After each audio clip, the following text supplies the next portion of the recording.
and producer extraordinaire, Jen Jensen. The coffee is brewed, the donuts are fresh. It's time for the early game. Hey, will you guys let me know if this ever airs? On 107.5, The Game.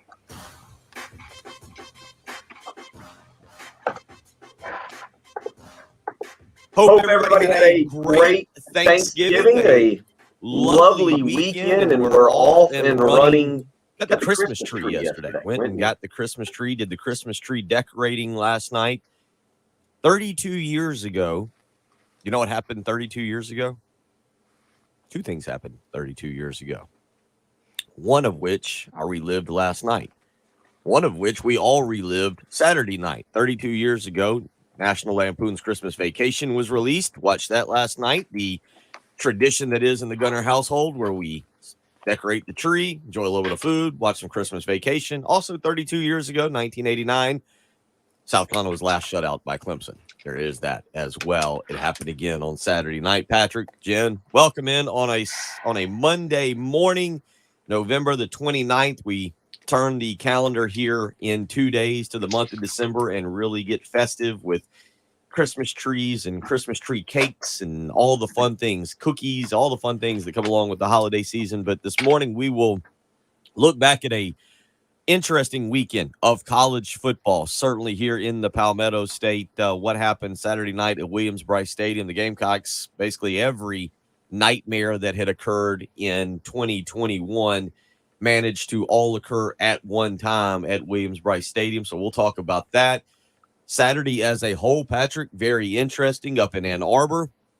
Certainly out in Stillwater, Oklahoma, you had different games taking place that changed the landscape of the college football playoff. We'll talk about Saturday. And then yesterday, massive college football news. Two big jobs filled in Florida and Southern Cal, which then created a massive opening for Oklahoma. So a lot to get into this morning. If you want to weigh in, which I'm sure plenty of you do, 803-404-6100 is how you can do so on the Cool Care Heating and Air text line or the Love Chevy phone lines. As always, you can join us on the Buford Lending live stream where Anthony, Robin, and Dakar all already up and joining in. Anthony with a good morning. Robin telling us that she just finished at the gym, and Dakar saying what I got a feeling a lot of you were going to say. Satterfield has to go along with the O-line coach. So we will start with that, Patrick. A game on Saturday night that you went to and tailgated. I went to and then went to the game. Jen, you were there. It was fun to see the area, the stadium with that kind of excitement again. It was fun to walk around and tailgate, stop by a couple of different tailgates and saw some different people. And it was enjoyable to see an energy and an enthusiasm in this rivalry that I have not seen in years. It was not so much fun to go into the stadium and see South Carolina, as we thought could happen, give up 128 yards to Will Shipley, for Clemson to be able to run the ball as effective as they did, and then for South Carolina's offense to go nighty-night way before 7:30. Yeah, I was thinking during the day, it was so much fun to tailgate, and I was telling myself, you know what, maybe you're wrong about this. It's better to watch the games at home because you're not going to get this type of environment at home. I was having a great time. We left around right about kickoff was the only time we were able to get out of there finally. And I got home about 5 minutes into the game when it was 7-0. And then the game happened, and I was like, okay, yeah, this is much better. If I was at the game, those poor people who stayed for four quarters and then sat an hour plus worth of traffic drive home after a 30-0 game, because a lot of people just feel like if you're a great fan, you have to stay for 4 quarters no matter what. I feel bad for them. That was absolutely brutal. It's anytime that happens. I don't know when the last time there was that great of an environment. Maybe never. I mean, as long as I've been here, there hasn't been that great of an environment only to lead to that big of a letdown.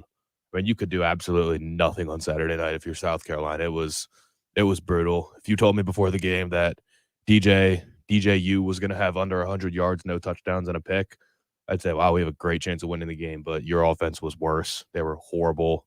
It was just, it was brutal, and I feel bad for everyone that was there. It was, there's going to be no sugarcoating it in terms of what.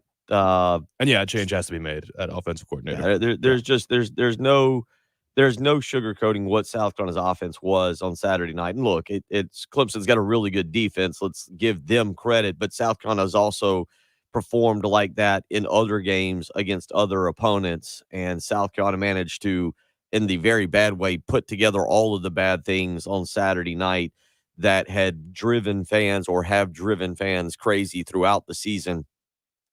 Zeb Nolan had to come in and replace Jason Brown. Jason Brown just 8 of 19 for 67 yards and 2 touchdowns. Zeb Nolan 11 of 22 for 96 yards. South Carolina, the running game absolutely non-existent, just 20 carries for 43 yards. The Gamecocks as a whole 4 of 16 on third downs.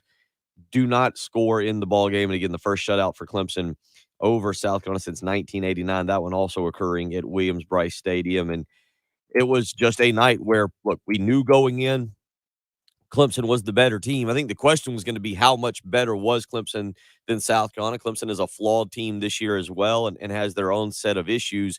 But on Saturday night, they looked a lot better. They looked better coached. They looked better prepared. They looked like a team that has a lot more confidence in themselves. And as we all know, this isn't a secret, and I don't think it being mean to anybody. They're just a flat better team, and they looked like it from the get-go on Saturday night. There was never a moment after that opening drive where you thought, yeah, I think South Carolina can get back into this thing. Well, when Jason Brown throws the pick, when there's just a complete miscommunication and the defense stands tall and holds him to a field goal, it felt like that was a moment that could have completely broken South Carolina if they got to 14-0 and the defense held really strong, led by that big play by Damani Staley tackling behind the line of scrimmage. And you kind of felt like at that moment, okay, we just got to flip a switch and you can come back. But that switch was never flipped at any point. There were no big plays to be had by the South Carolina offense at all. What was their longest play of the day? It was really nothing. It was a 30-yard completion to E.J. Jenkins. Mm-hmm.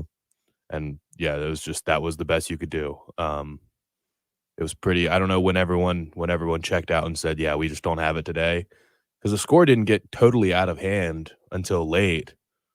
But you just, based off watching the game, felt like there's no shot South Carolina is going to be able to do anything here tonight. Yeah, I mean, it was again one of those games where South Carolina did not gain a first down until I think midway through the second quarter. The possessions for South Carolina was 3 plays, -3 yards punt, 3 plays, 2 yards punt, 3 plays, 0 yards, interception. That was the play you were just talking about. After Clemson managed to make it 10-0, it was 3 plays, 8 yards, punt, and then South Carolina obtained its first down of the game, already down 17-0, but that would quickly stop as the Gamecocks. Jason Brown, that's the play you're discussing, hit E.J. Jenkins there with 12:10 to go in the second quarter for a 30-yard gain to set up a first down at the 45-yard line. It was short-lived. South Carolina would go 3 plays and punt again. And then on the ensuing drive, the second Jason Brown interception of the game. 803-404-6100. If you want to weigh in this morning on the Cool Care Heating and Air text line or on the Love Chevy phone lines. Look, again, we knew there was a separation between the two football teams. You knew that South Carolina was going to have to play a really good game on Saturday night to have an opportunity to win the game in the fourth quarter. They didn't play good at all. Clemson did exactly kind of what they needed to do. They just rocked South Carolina to sleep throughout the night and ended up cashing in 30-0, the final in the game. And we will see where South Carolina goes from here.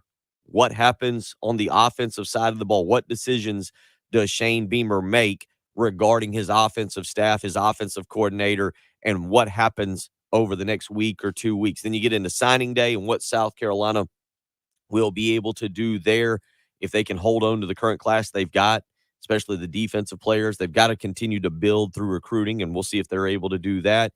And then you'll have a bowl game. They will get some extra practices. And again, who will run those offensively, and what will the offensive coordinator situation be when we get to a bowl game? We'll get more information on the bowls as we kind of go through the week. I think by the time we get to Sunday, we will have a good feeling of where South Carolina is going. May even have a good feeling of it by Wednesday, a little bit better feeling of it by Wednesday. But at least at this point now, it's still to be determined. Gasparilla Bowl, the Birmingham Bowl is in play. Look, LSU wins on Saturday night. We'll get into some of the stuff that happened around the country in college football on Saturday, let alone what happened on Sunday. But LSU wins. 13 SEC teams are bowl eligible. South Carolina will indeed go to a bowl game, Patrick. It just may not be one of the games that you were particularly thrilled about. Right. So you said by Sunday you think that we'll know the bowl game. How long do you think we'll know if there are any staff changes? How quickly do you expect this whole thing to move? Do you think by this weekend we'll know exactly what changes are going to be made and where South Carolina will be traveling for the bowl game? So we'll have all that information. I don't know on the changes. I think that's going to be the question. That's going to be the big question throughout the week. And I, for a lot of different reasons, Don't you kind of have to act swiftly on things like this? I think you do. And that's what I was going to say. A lot of different. Because if you're going to prep for a bowl game, do you Right. still want an ineffective coaching staff? Like, don't you want to start with you take advantage of all these? There's 13 practices or something they get before bowl. You got game? actually it's unlimited. Now, Unlimited, granted, it's you got to do it within the rules of the NCAA, the 20-hour Yeah. limit, and obviously, if you play December 23rd in Tampa in the Gasparilla Bowl, you're not going to be able to get as many practices in as if you say played December 30th in the Music City Bowl. It's 7 extra days there. But it's unlimited. It's not. I was talking to somebody over the weekend about that and was pointed out. I think it used to be a 15 practice maximum, but now it's as long as it's within the confines of the NCAA rules of what you can do 20 hours a week, you can get as many practices in. I see no need to play games. Just I think that, again, multiple reasons. One is I don't know if they're going to be able to hire an offensive coordinator if that's the direction that Shane Beamer goes. And I think a lot of people feel that's the direction Shane Beamer would Yeah. should or needs to go. But I don't know if you can go get an offense coordinator in that can install his system and call the game. Maybe it's Eric Kimry who calls it. Maybe it's Justin Stepp. Maybe it's, by effort. Lonnie Tinsley stepped in kind of during the Auburn game and coached offensive line for Greg Atkins. So you've got some guys over on the staff that could step up and coach if that's the direction. I think you do it for two reasons. I don't know what they're going to be able to do recruiting-wise with any other offensive players that looks at the current offensive system and says, yes, I want to go be a part of that. So I think you have to make the change early to, again, try and sell the vision of here's what a new guy may do. A new guy may be able to come in and observe and watch and maybe make some suggestions. The odds of a new person being able to come in and call a bowl game, it's not impossible. It's not impossible at all. It's just highly unlikely. You got to how long has a decision potentially been in the works? Did it come, did Shane Beamer decide something, say, like after the Texas A&M game? Did he decide something after the Missouri game and it's just held on? Who knows from there? But I think from a recruiting standpoint with the early signing period, you've got to do it. And then I also think just showing swift action as a head coach also is a stand-up. Yesterday, Tom Allen at Indiana, Jeff Collins at Georgia Tech, Colorado, Carl Doral, all making decisions on their offensive coordinator and firing those guys. So it's not unheard of to go ahead and make the decision. South Carolina can go ahead and do it. I think it is something where, unfortunately, for a lot of people, you stay a little glued to your phone, to your Twitter account, or to the message boards, waiting to see when news comes out. I will admit, yesterday, in between watching South Carolina basketball, between getting a Christmas tree, doing a few other things, I think yesterday I was paying a little bit more attention to see if news would slip out or leak out about what may or may not happen. But certainly the offensive coordinator position, the offensive staff as a whole, I think, you look at, and that's something that Shane Beamer is going to have to address. But there's no way to not describe season one for Shane Beamer as a success when you get to a bowl game. I know the bowl standards are a lot different today than they were, say, 15, 20, 25 years ago. But for a team that a lot of people had no faith in winning 4 games, to get those extra 2, regardless of what Florida and Auburn are, that's big for South Carolina to get those practices, to continue to be able to sell stuff right now as they try to get back to being a competitive team in the SEC. It'll be very interesting to see how quickly Shane Beamer moves on getting a new if he wants to make a move. And I'll say this also, if he's not going to make a move, that's on him. That's fine. But I think you've also got to come out and have a statement, hey, we're sticking with Marcus Satterfield. You can't let both Marcus Satterfield and kind of everybody kind of flap in the wind here and figure out what you're going to do. That needs to be a swift and a decisive decision here this week. So I think, Patrick, to answer your question, a very long-winded way of answering your question, in the ideal world, to me, you need to have a decision made, and I don't think you need to make it public today. the media, the fans, they don't need to know exactly what you're doing. But I do think by the end of the week, publicly, you've got to start to put some stuff out there. Yeah, because I mean, you mentioned, when do you think the decision was made? If it hasn't been made yet, there is a chance of that, because we've kind of felt like after A&M, it was such a brutal game, and that was kind of when they were putting up the numbers where it was like, this is the worst half of football any SEC team has played in 20 years or something. I can't remember what it was anymore. And you're held to 10 yards and 3/4. It was just completely embarrassing. The decision was kind of made by all fans that were like, yeah, it's set in stone. There's nothing that can happen. I think we even asked that. Is there anything that can happen over the next 4 weeks that would change your mind? And then Florida happened, and maybe it changed some people's minds. Then Missouri happened, and we kind of went back, even though the offense wasn't terrible against Missouri. It wasn't very good. And then Auburn happened, and you come back from 13-0 or 14-0, and then you get shut out. So it's pretty much locked in for every fan sitting here listening right now. But I don't know. Maybe the decision wasn't made after A&M, and he was just biding his time, waiting till the end of the season because he didn't want to make a change during the season. But I would agree. I mean, after that, you'd like to think that he knows where he's at and what he needs to do, and he won't make it hurt longer than it needs to. And I assume the players aren't practicing for a couple days. I assume they have a couple days off. Is that accurate? I don't even know. They'll have, it should be. Not being in college now, it should be exam week. I think we all kind of remember that time. Right now? I think it should be right around exam week. They will get this week off, do some light lifting, and then next week return to the practice field once they know their destination and who they will be playing for the bowl game. So we'll get into more of that as we roll along. A lot of you weighing in, 803-404-6100, how you can do so this morning. A bunch of you already weighed in. Cool Care Heating and Air text line. Tailgating was awesome. Stayed the whole time. Didn't even bother trying to leave until midnight. Got home off Longs Pond Road in Lexington at 1. Back up at work for 5 a.m. Got beer spilled on me by one of the offensive line coach's kids. Not a good night is what Chris said. CD weighing in this morning. Gamecocks exceeded my expectations. Congratulations. Disappointed in offensive production. Let's win the bowl game. Go Cox. And then York weighing in, did not want to say last week, but despite Clemson losses on defense, they still had Brent Venables. So a lot of you weighing in with different opinions this morning. We'll certainly try and get to as many of those as we can. Charles weighing in. Patrick said earlier this year, South Carolina better running backs than Clemson. I don't necessarily remember you saying that, but I don't know. Maybe when Shipley Shipley was the best running back in the game yesterday.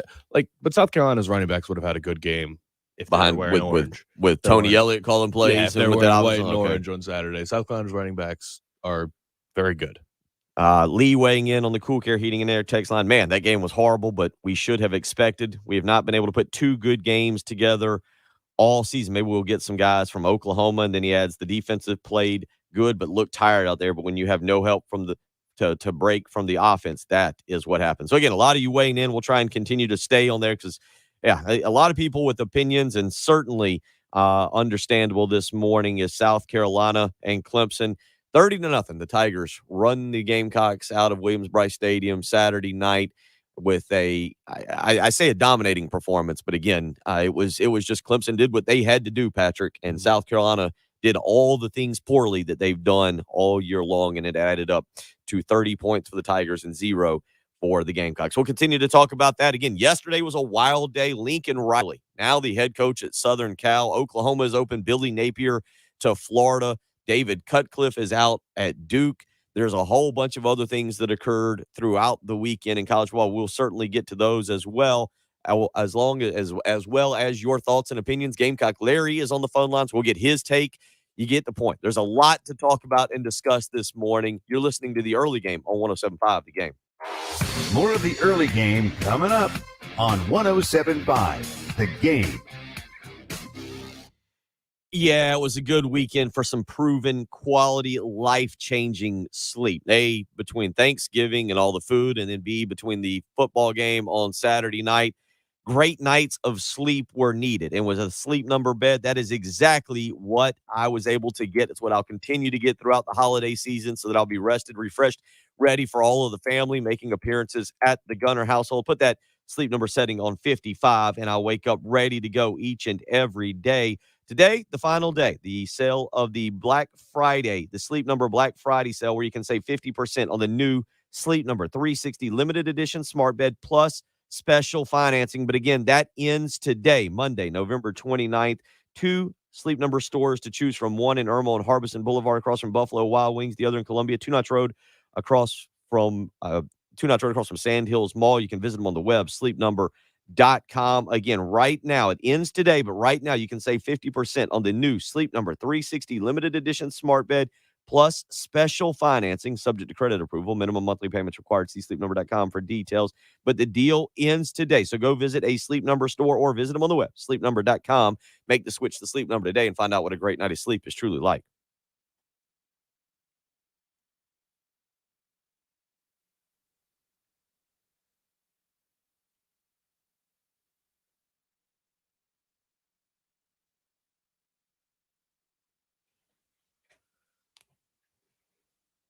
It's true, Travis. Clemson didn't just start throwing it around. That's a good point on. And no, we didn't throw. I don't think South Carolina threw for 300 yards any game this year, Craig. I'm pretty sure. Pretty sure there was no 300-yard passing games.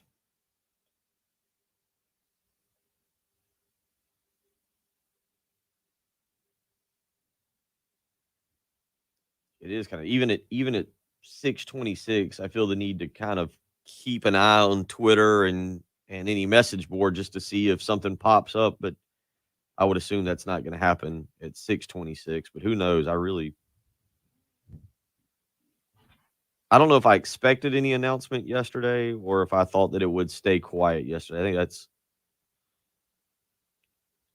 I don't really know of a good time frame.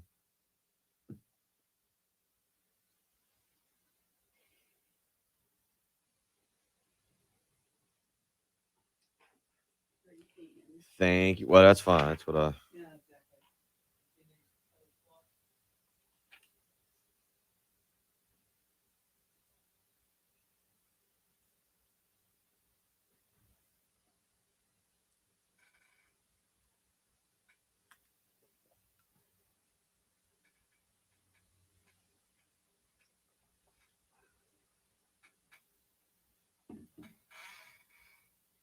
Oh boy.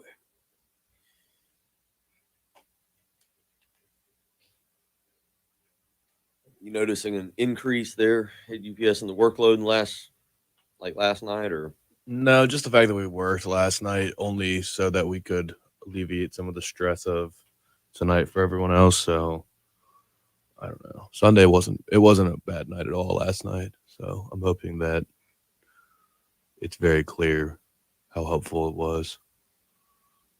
I'll get back with Brian Glenn this week. We went there Friday night. He was at the other one. He's got issues. So I'll kind of figure out what he wants.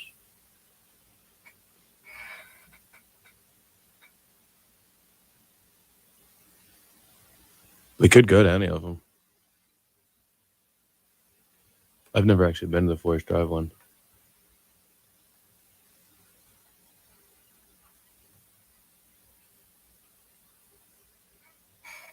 Well, I don't want to go to the Forest Drive one just because like to kind of be down here closer.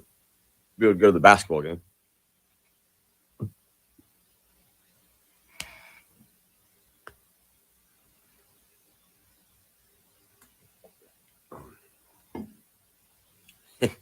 Dude, so we stood in the zone in the same area where you and I stood. And we're by then it was like we left. I was able to almost get home before the end of the game. But this drunk guy comes up and he starts talking to us. And like it's just like saying this wild stuff. Like, oh, they should be doing this or should have been, you know what I mean? Like, what do you do with it? And finally I was like, dude, what are you even talking about? He's like, oh, I played. I mean, young guy, he was younger than me. He's like, I played for years and I should have been a coach, and like just going on and on and on. And I was like, all right, man, well, You're not. I was like, so he walked around me and walked over to my buddy Joe, who was trying to eat, like was right where you were at. Starts talking to Joe, and Joe finally just looked at him. I was like, dude, get the bleep out of here. Like, what's wrong with you? I was like, I looked at Lorna because I went to the bathroom. I was like, clearly we should never stand here again. It was just.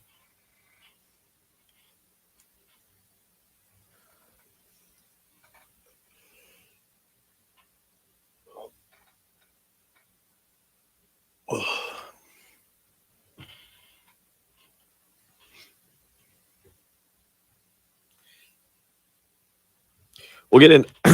Excuse me. Yeah, Jason, Robin, Ty. We'll kind of continue to talk about. We'll let Gamecock Larry have his give his 2 cents. This should be entertaining, and you'll be able to hear the callers. I can already see the little things. That's working perfectly fine. So you'll be able to hear Gamecock Larry here in a minute. We'll hear his take.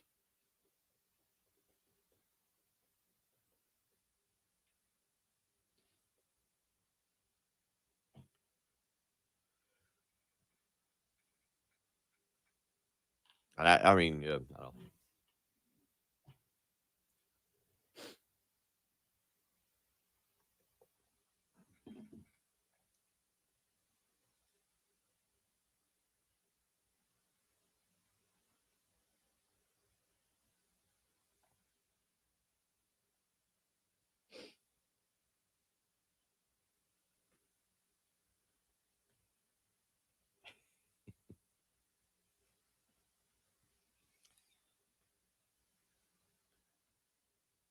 I don't know. I can't log in.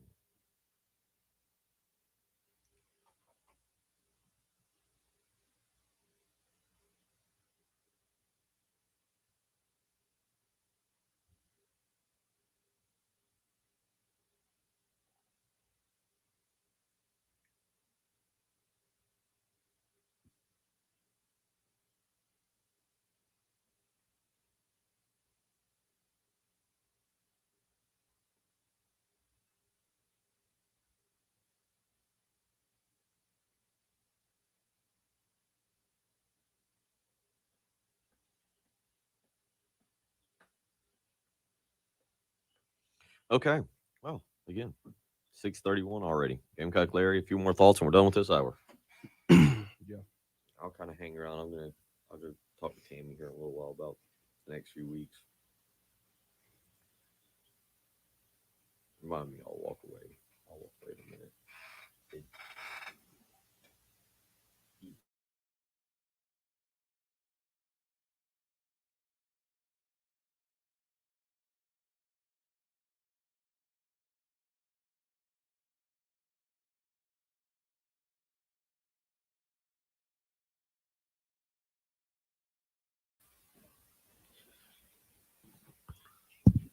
I'm gonna make a guess on what it is.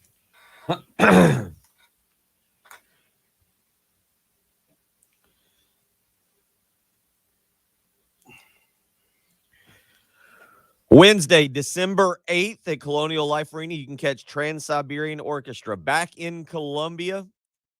Tickets are on sale now. A portion of the proceeds will benefit Family Promise of the Midlands, a charity that aims to help families experiencing homelessness in their quest to achieve sustainable independence. Again, tickets are on sale now. Wednesday, December 8th, Colonial Life Arena, Trans-Siberian Orchestra in town. Make sure you go purchase a ticket. Portion of the proceeds will benefit Family Promise of the Midlands, a charity aiming to help families experiencing homelessness in their quest to achieve sustainable independence. 803-404-6100. You can join us this morning on the Cool Care Heating and Air text line or the Love Chevy phone line. You can also join along on the Buford Lending live stream as several of you are weighing in. And yeah, I mean, there's a lot of people just kind of Robin asking on the Buford Lending live stream. They won't oust the whole offensive staff, right? Just Satterfield. I don't know, Patrick. Certainly Greg Atkins, the way the offensive line performed this year. I think also you I don't know if I'll say it wouldn't surprise me if Greg Atkins, if there was a health scare late in the season, if he needed to step away for a while. I have a hard time believing he's back. I just don't know. You could maybe even move him into an off the field role where the pressure, the stress is not the same. So, but it's hard for me to envision him being back. Obviously, Marcus Satterfield, and then whatever direction they want to go from there. And then I know a lot of you, there's no opening yet. So little bit different to discuss, but Ty asked who would make a good offensive coordinator for South Carolina. Well, I know a lot of names will be thrown out there, and the answer is I really don't know. Certainly we could, you can be that person who says, well, Dan Mullen's going to go get a head coaching job somewhere. Dan Mullen's not coming to work for Shane Beamer as offensive coordinator. Mullen's got enough money. If he wants to take 1 year off, and Mullen, by the way, may have just had enough of college. He may, with the way the recruiting situation played out there at Florida, he may just say, can he find his way into the NFL a la Cliff Kingsbury and just be an X's and O's guy that doesn't have to worry about recruiting, because he clearly has zero interest in that. Well, that's the number one name people will say, and then number two will be Justin Fuente. Yeah, Fuente is another name, obviously, and people are going to throw a lot of names. Zach Kitley is a name from Western Kentucky I've heard a lot about. Obviously, Garrett Riley is a name that we talked about last year. Don't really have a good answer on who would be a good offensive coordinator for South Carolina. I mean, there's a lot of names we could throw out. Look, I don't know. We'll have to wait and just kind of see. 803-404-6100. Let's get out to those Love Chevy phone lines. Gamecock Larry has waited patiently this morning. Gamecock Larry, how you doing this morning, young man? Okay. Atkins on nothing in Carolina. I feel sorry for the offensive line. We got talent, but we didn't have no coach all season. Greg Atkins. Oh, we lost him. That's how fired up he is this morning. Yeah, Jen's hands are in the air like she didn't. Probably hit a button. It looks like one of my kids after they've eaten the last Christmas tree cake, and you ask what happened to it. Both hands straight up in the air. Jen's admitting. So see if we can track him back down. He's a little fired up this morning. He's ready. See if you can find the mute button, Gamecock Larry. That's probably what happened. He's so fired up he hit the mute button on his I phone. think that's what happened. We'll probably have to call him back. Probably have to hang up on him and call him back. Yeah, Jen. See if you can work his. We'll take his phone call back. Yeah, he was good to go. He was raring to go this morning. 803-4. Sausage might have been burning. Yeah. That was a great start to a phone call. He was not happy. Not happy. That was a stern voice too from him. That was not. Take off all your Carolina gear, Greg Atkins. Don't put it back on. 803-404-6100. A couple of you weighed in on the run game, and anonymous texter here saying no Trey Jones in the run attack. Call him a conspiracy theorist, but the play calls look suspiciously like someone trying to tank the game. And he goes on to make the points. Trey Jones involved to the point of a touchdown reception against Auburn, doesn't even see the field Saturday night. And then also pointing out 2nd and 2 on the Clemson 29, you run a speed option pass with Zaquandre White instead of drive it in with the I formation of fullback.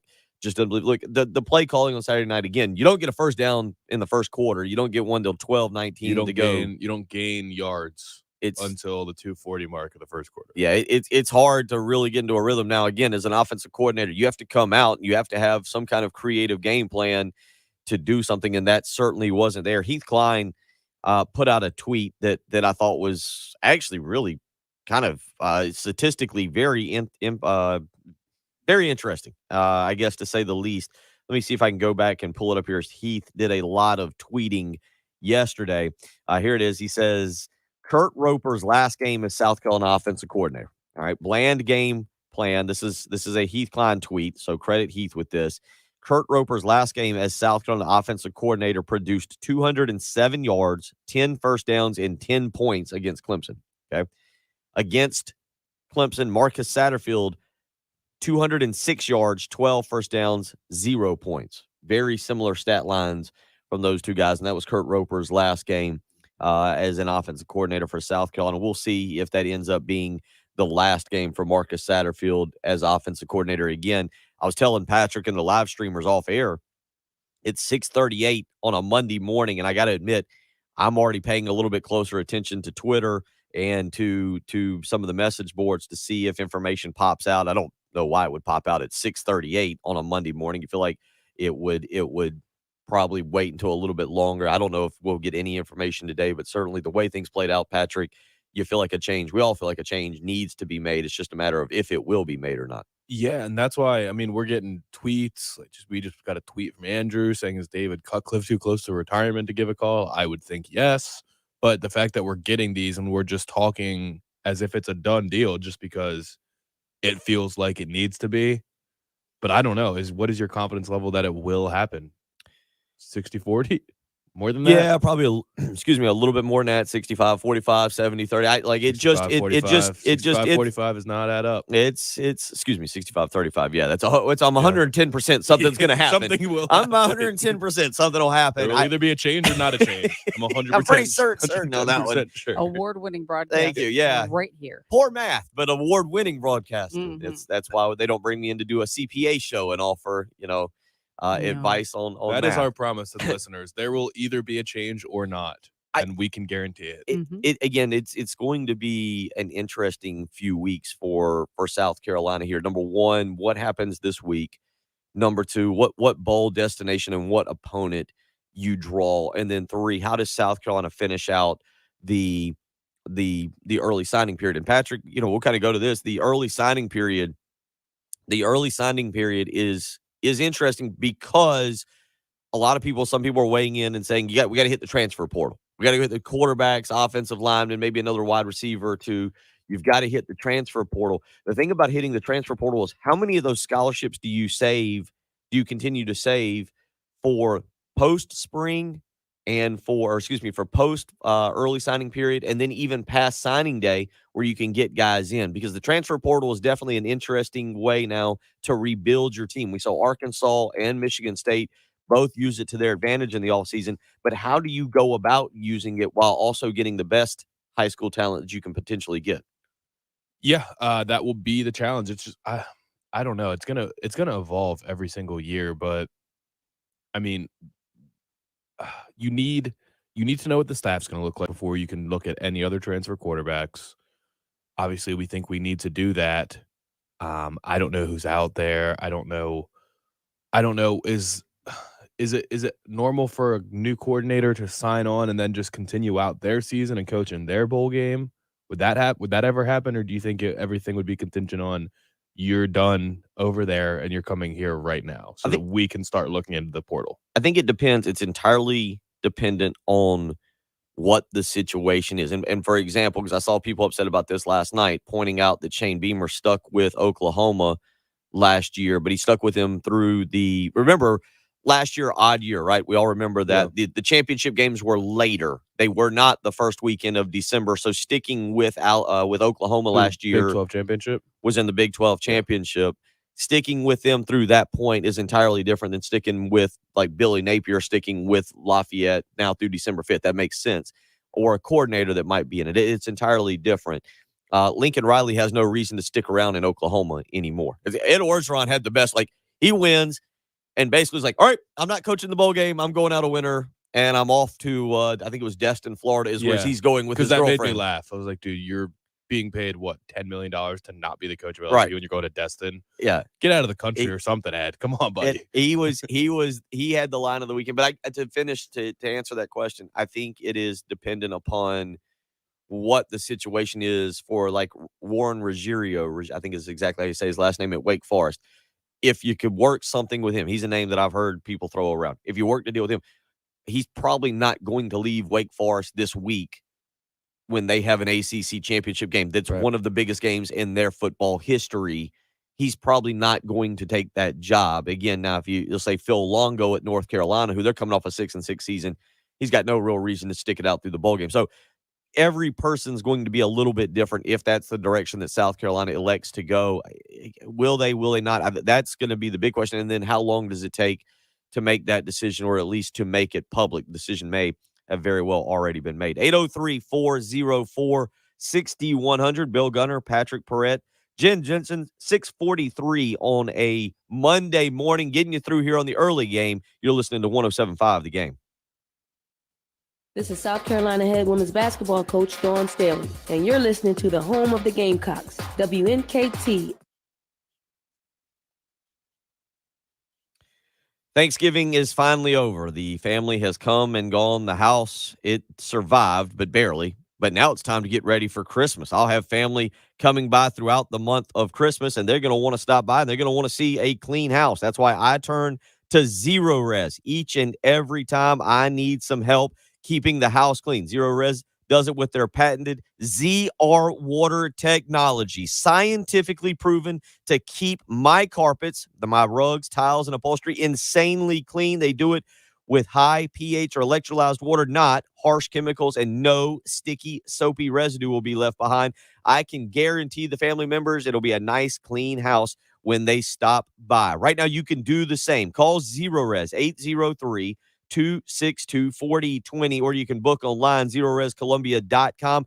3 rooms of carpet cleaned for only $119 when you mention me, Bill Gunner, at 1075 The Game. Again, that's 3 rooms of carpet cleaned for only $119 when you mention me, Bill Gunner, at 1075 The Game. That phone number again, 803-262-4020, or you can book online, ZeroResColumbia.com. Go ahead, start getting those bookings lined up so that when you have the family members over for the annual Christmas holiday parties, it will be a nice, clean home that they come to. 803-262-4020 or online, ZeroResColumbia.com. ZeroRes, spell it backwards or forwards. It's the right way to clean.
1075, The Game, WNKT FM, Eastover, Columbia, a Cumulus media station. Reporting harassment can be a difficult. This former Esiason with the CBS Sports Minute, sponsored by 5-Hour Energy. It's the one when you got to get stuff done. New England headed Sunday's winner as the Patriots spanked Tennessee for a 6th straight win. Cincinnati rode Joe Mixon's 165 rushing yards to a statement victory over Pittsburgh, while Miami thumped Carolina for its 4th straight win. San Fran and Denver both jumped to 6 and 5, and Baltimore survived Cleveland. I'm Boomer Esiason. We will not be on coach. It's not going to be him, so not going to be his morning. Well, that's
them from the college football playoff. It looks like you'll have Cincinnati, provided they can actually end up winning the AAC conference championship game, and then you'll have some combination of Oklahoma State or Notre Dame. Notre Dame season over. Oklahoma State still with the Big 12 championship to be played. Yeah, I don't think anyone's going to be surprised if Alabama beats or is very, very competitive with Georgia. It's just we've seen how weird college football is week to week when you just look at, I mean, we've got the SEC Network. We've got the A&M LSU game on SEC Network.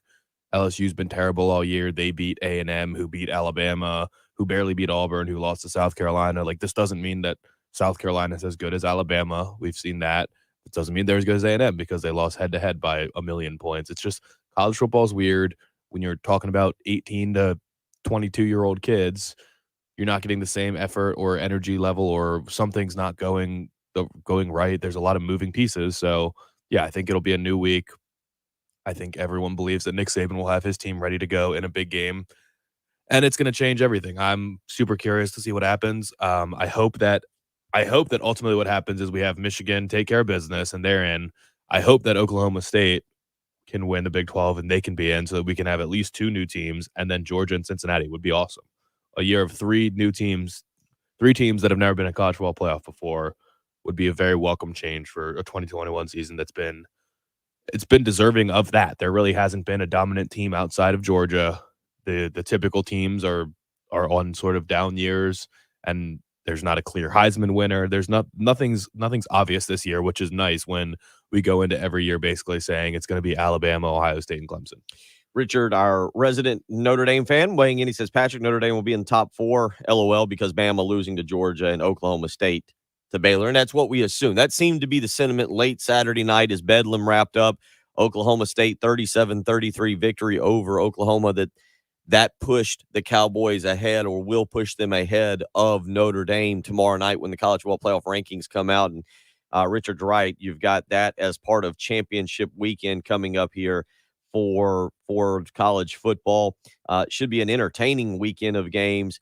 Oklahoma State and Baylor from Arlington, Texas will be the noon game on ABC.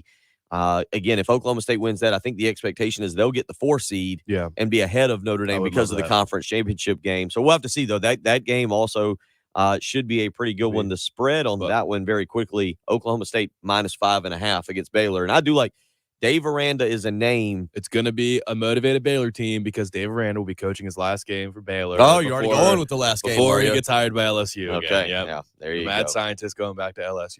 So, yeah, but that certainly it was an interesting, again, a very interesting weekend. Back to that Michigan-Ohio State game. Yeah, the way Michigan and Jim Harbaugh, a lot of build-up when Jim Harbaugh was hired by Michigan. A lot of people, this is what they expected. And, Patrick, I'm with you. They will play Iowa this weekend in the Big Ten Championship. Wisconsin absolutely gagging away a chance to go to the Big Ten Championship, 23-13 loser to Minnesota on Saturday night. This is where I like the way the Big 12 does it, though, because Iowa and Wisconsin don't deserve to play for the Big Ten title. We should get a rematch of Michigan State or Michigan-Ohio State. If Michigan had to beat Ohio State 2 weeks in a row, and one of them was in a dome in Indianapolis, that would be awesome. That would make for an awesome 2 weeks of college football. 803-404-6100. We'll continue talking about the weekend that was, go through a few more of these games as we continue on. Again, Georgia blowing out Georgia Tech 45-0. That Alabama game, 24-22 in 4 overtimes. Alabama with a miraculous comeback. They're late. Michigan State and Penn State was a lot of fun, too. That was your Big Ten football game of the weekend. I know Michigan-Ohio State was fun, but when you see Michigan State and Penn State in all the snow. Yeah, it was very snowy there. And it's maybe an hour and a half down the road from Ann Arbor. So I'm not sure if the way the field is in Ann Arbor the snow just melts or what was going on there. But the field in East Lansing looked awesome. It was one of those games, those snow games, I think as kids we all would like to play in. However, we live in South Carolina. We don't get any snow. What is Penn State? Are they just going to be a 7-9 win team every year under James Franklin, or what? I don't know how Penn State fans are feeling. I was with a Penn State on Saturday all day, and that's basically what he said is, yeah, James Franklin will coach there for 10 years, make a lot of money, and win around 8 games every year, and that'll be that. And they'll never be a contender. Maybe every once in a while they'll have a team that can get like 11-1 and maybe be on the outskirts of the playoff, but where are they really going? I don't know. Hard to tell. Who is the best Penn State team? I asked my dad the same thing. What's the best Penn State team you've seen? Kajana Carter and Kerry Collins back in '94. And they didn't win a title, right? Didn't win. No, they won. They won it. Yeah, they split. That was when they went out. They went out to the Rose Bowl and beat Oregon. I think Oregon might have had Keely Smith. And again, I might be dating myself a little bit, but yeah, that would probably be where we would have to go. 803-404-6100. We'll continue talking about South Carolina and Clemson. Spent the whole first hour getting into that. A lot of opinions from you out there. If you want to continue to chime in, you can do so on the Cool Care Heating and Air text line or the Love Chevy phone lines. 803-404-6100. Did not mention in the first hour, South Carolina's basketball team does pick up a victory yesterday after trailing for the better part of the game, 65-58 over Ryder. Keyshawn Bryant returning to the lineup yesterday, 21 minutes. Leads the team with 17 points, a lot of energy, 6 of 10 shooting from the field, 4 or 5 from the free throw line, grabbed 5 rebounds as well, and had 3 blocks. He filled up the stat sheet. I think Patrick, on his first possession, he managed to have a turnover and a block and then come down and hit a shot all in the first 30 seconds he was in the game. So we'll talk more about that as well, because South Carolina 5-1 now on the season. They'll play Wednesday night down in Conway against Coastal Carolina. Will he be in the starting lineup on Wednesday night? I think right now you like him coming off the bench. I love him coming off the bench, but I didn't know if it was if it ain't broke, don't fix it situation, or hey, it's your first game back, just come off the bench. We'll get you acclimated and eventually get you back in the starting lineup. I couldn't tell what to make of that. I like the lineup. Let's get out to the Love Chevy phone lines. David is up first. Just wanted to weigh in on Mike Bobo and the Auburn offense. David, how you doing this morning? What's on your mind? I'm doing all right, and I feel like an idiot because I hadn't paid super close attention. Who is Auburn's head coach now? Brian Harsin. Okay, I never heard of him.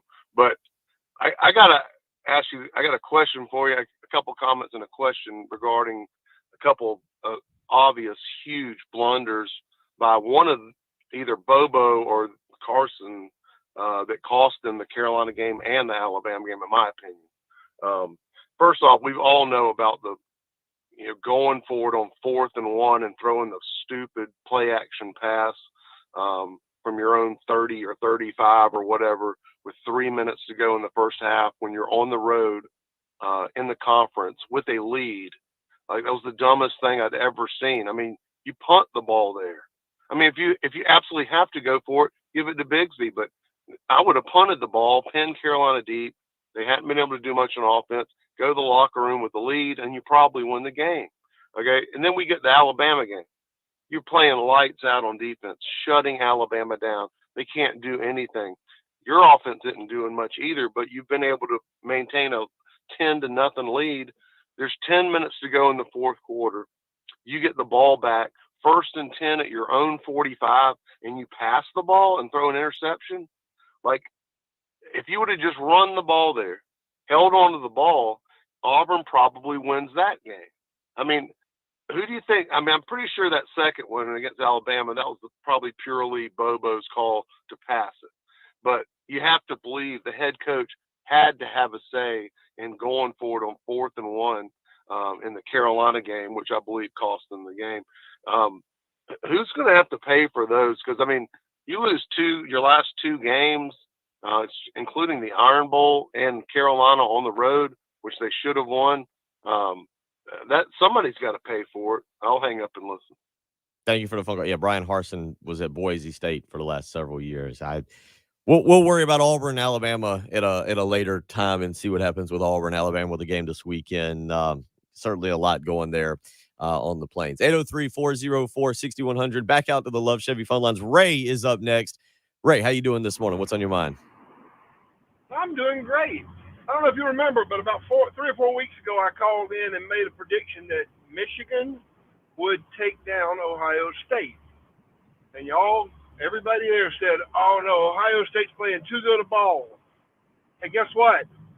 Michigan took down Ohio State and did it in commanding fashion. Actually, I probably agreed with you. I'm kind of a Michigan fan, so I definitely didn't tell you that.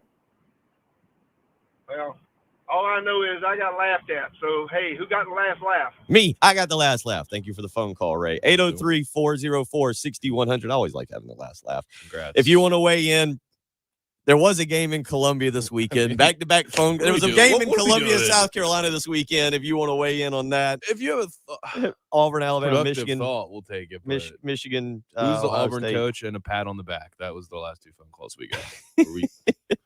We'll talk more about the South Carolina Clemson game, obviously, and what goes on next for South Carolina. Bowl eligibility is there. They will go to a bowl. There is a decision to be made with the offensive coordinator and then where the program goes. 30-0 on Saturday night. First time since 1989 that Clemson shuts out Clemson shuts out South Carolina. And this caller told us 2 weeks ago that Lincoln Riley would be the next coach at Southern Cal. They're in my head. They're completely in my head already. 803-404-6100. You're listening to the early game on 107.5 The Game. 107.5 The Game is omnipresent and free of charge. Free of charge. In your car. Free of charge. Online.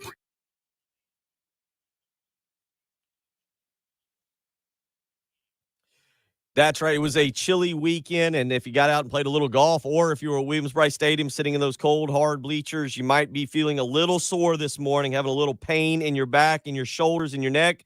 Now's the time then to call Casey Chiropractic Center. Dr. Pate and Dr. Roman Cooper, 803-796-2424. That's how you can get in touch with them and allow them to work their magic. Try the natural approach before the surgical approach in trying to get those issues healed. Research has proven spinal decompression has excellent long-term effectiveness even 4 years later. And that's exactly what Dr. Pate and Dr. Roman Cooper can do. With 20 years of experience in the industry individually, 40 years combined, Dr. Pate and Dr. Roman Cooper are there to get you back to leading the lifestyle you want to do. So give them a phone call and get over to Casey Chiropractic Center to let them help you get back to jumping around and feeling great. 803-796-2424. The non-surgical approach is the way to get these issues fixed, and that is where Dr. Pate and Dr. Roman Cooper specialize. 803-796-2424. That's Casey Chiropractic Center.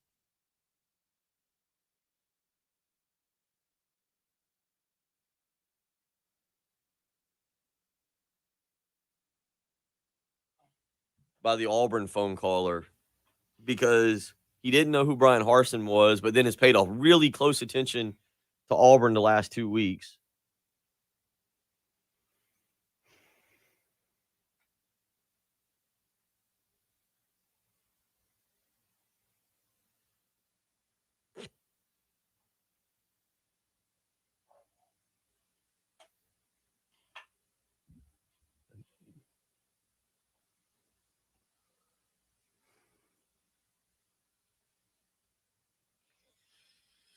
Oh, boy.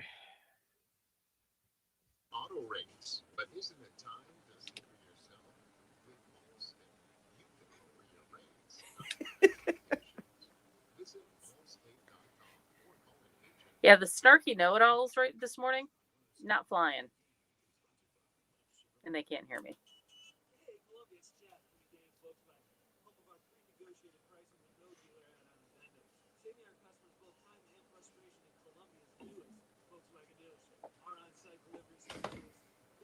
Who is the Auburn coach? Where is he? I never heard of him. White Bobo there. I can follow him closely. Columbia's only drop full oasis in the heart of Gamecock country. Let's just say we're not talking just better. DanielsVW.com at I-77 in Killian. It's always worth the drive.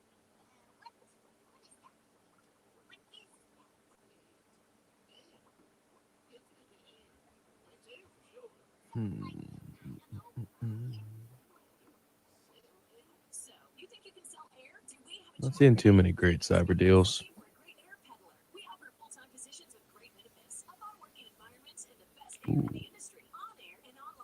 70-inch TV for $400 though.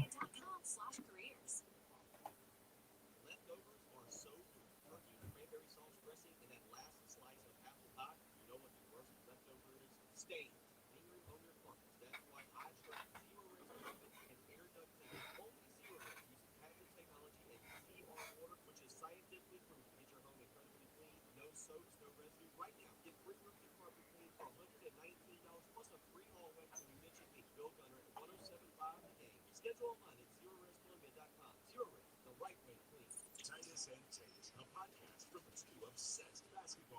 He also disrespected an entire generation of basketball players. He said anyone that played in the 50s, 60s, or 70s, basically, they suck. No, I agree with that, actually. That's you guys who started. That's right. Oh boy. Oh, Pistol Pete's a different story. Thank you. Guess when he played? The 70s. Thank you. You don't take JJ Redick. I thought we were talking about 50s, 60s, 70s, and what JJ Redick said. Disrespectful. Titus and Tate. Listen wherever you get your podcasts. You can get a Chick-fil-A sauce for $3.68 at Walmart Cyber Monday.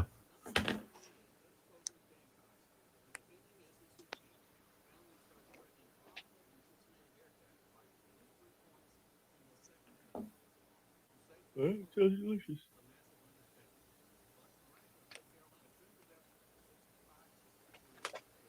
I'm always confused on how to eat for like the next 2 days because I still have leftovers in the fridge.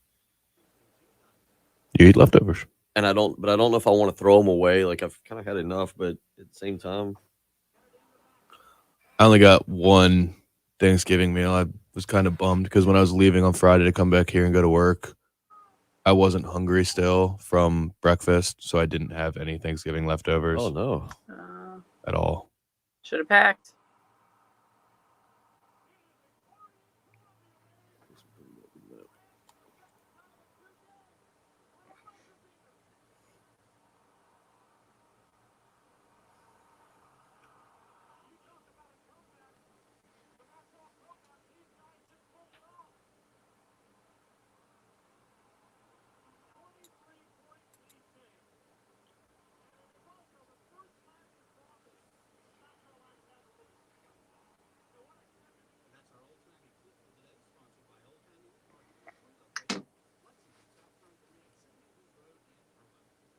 Broadcasting live from the Herndon Chevrolet Studios. This is 1075 The Game. Stop by, shop online today, and see why Herndon Chevrolet makes you smile. And now, back to the early game on 1075 The Game.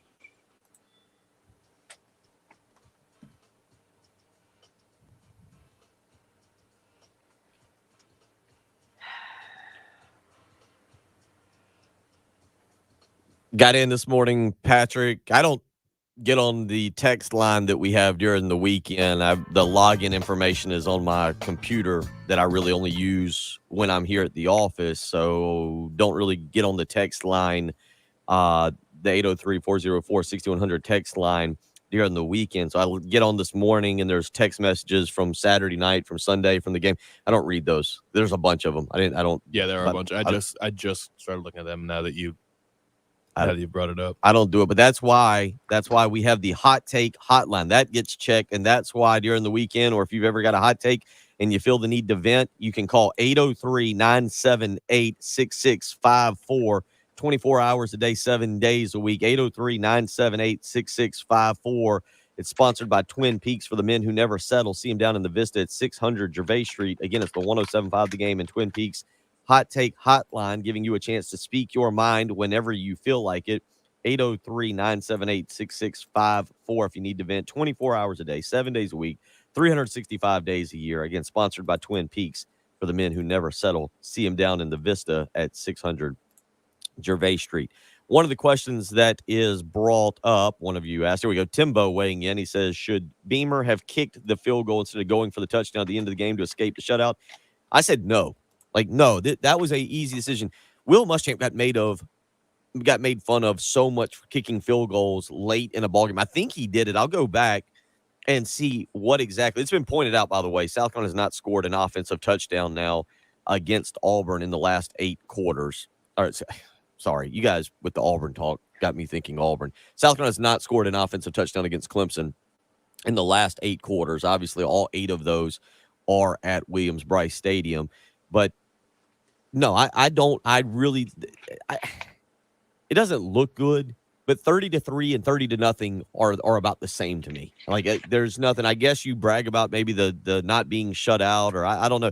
I think it looks worse. And Shane Beamer was asked about that after the game, and he admitted he wasn't even thinking about it. He did kind of feel bad. Parker White, I believe, if he would have made the field goal, would have surpassed Elliott Fry. There is a bowl game for him to do that. But the bottom line, Patrick, I have zero problem. it was a bad loss. It doesn't matter if it's 30-0. Yeah. It doesn't matter if it's 30-3. It really didn't matter if it was 30-7, to be quite frank. But the bottom line, it was a bad loss. The offense looked incompetent. But I really have zero problem with not kicking the field goal at the very end and going for the touchdown. No, I don't either. And I didn't even think about it as, they should have kicked a field goal until Shane Beamer said after the game.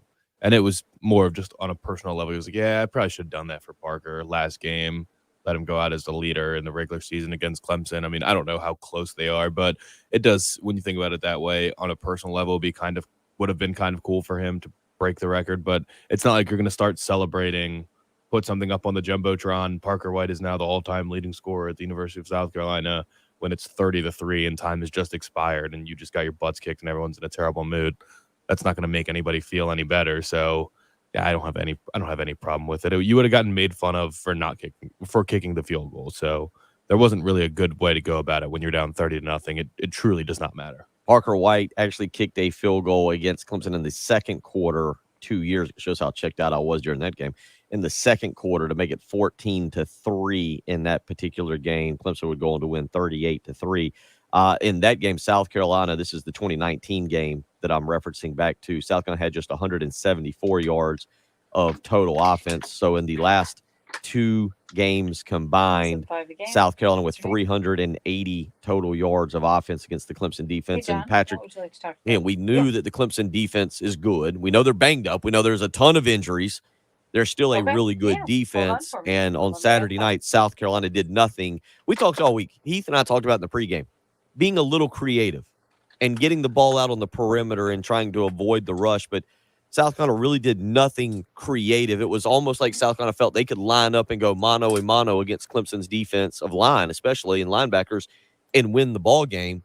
And just there was nothing that I had seen previously. I know that I like the running game against Auburn and Florida better, but the Auburn and Florida defensive lines are not the Clemson defensive line, even in its depleted state.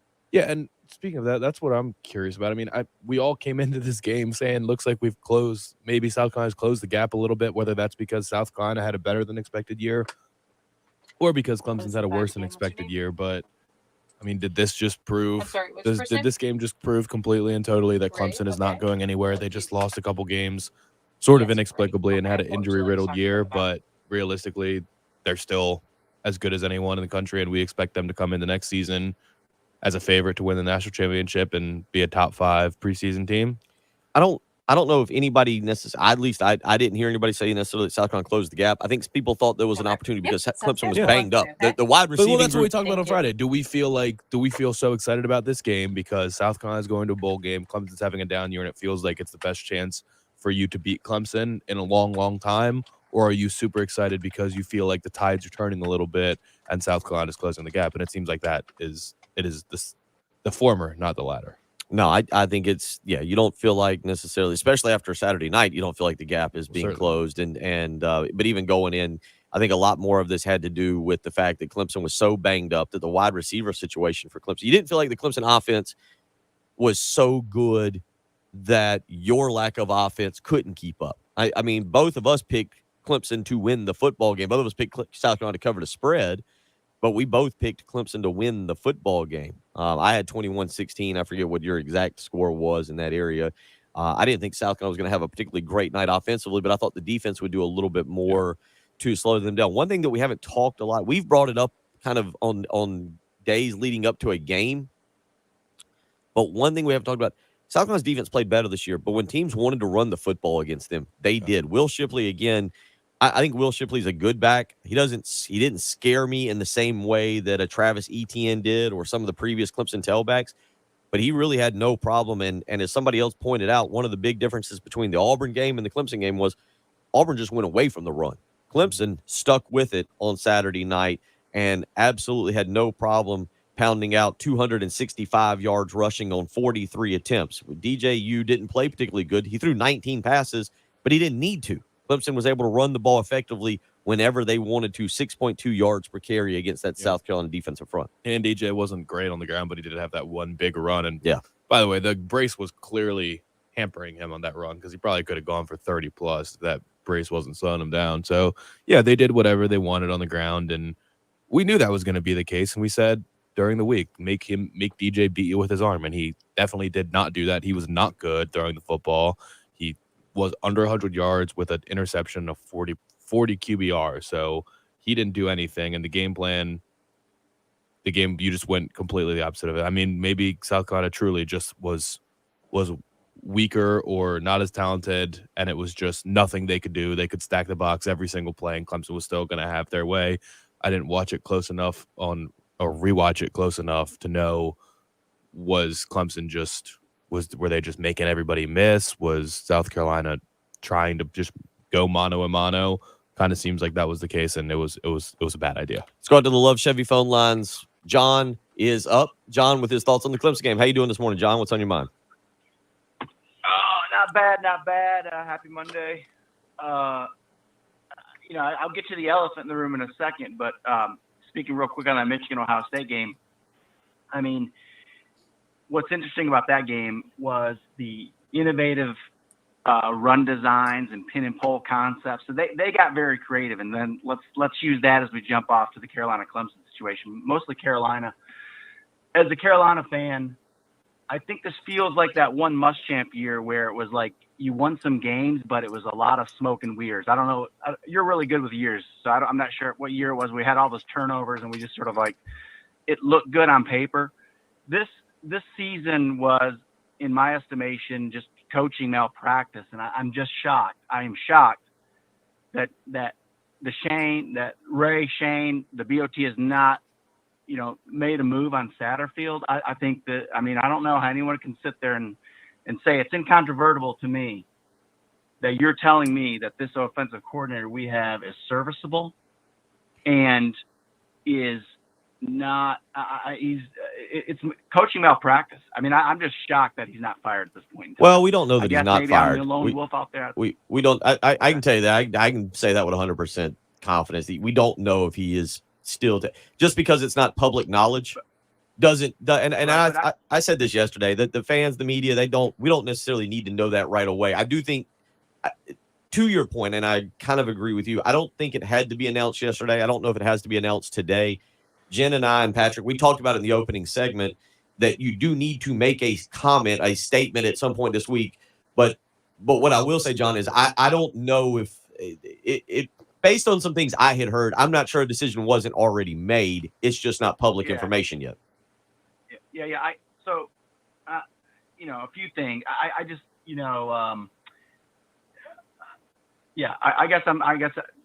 Indiana, there's been 3 or 4 OC firings already.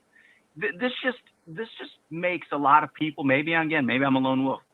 This smacks of just like, I think Carolina, the chasm between Carolina and Clemson, what's even, I think, deflating it, this is the worst Clemson team probably in 10 years. DJ is not a great quarterback. Shipley's serviceable.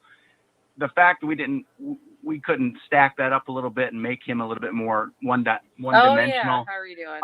Clayton White, they just ran down our throats. The defensive coordinator, I think, has gotten a lot of love this year, but man, we're not good on either side of the ball. I just think the chasm between the two programs is greater now than it probably was 2 to 3 years ago. And this is just a lack of commitment by Ray, the board, and other people. We just don't want to win football games around here. If you did, stuff would have been addressed earlier in the season. But anyway, wants to win. We'll go to Birmingham Bowl. We'll play, Little Sisters of the Poor, probably lose, and we'll have Satterfield for next year, and he'll work it out. And go Shane Beamer. There you go. Good attitude. Get a hug, buddy. It'll be all right. It's Monday morning. Poor John. All right, John. John's gonna have a rough holiday season. I feel bad for him now.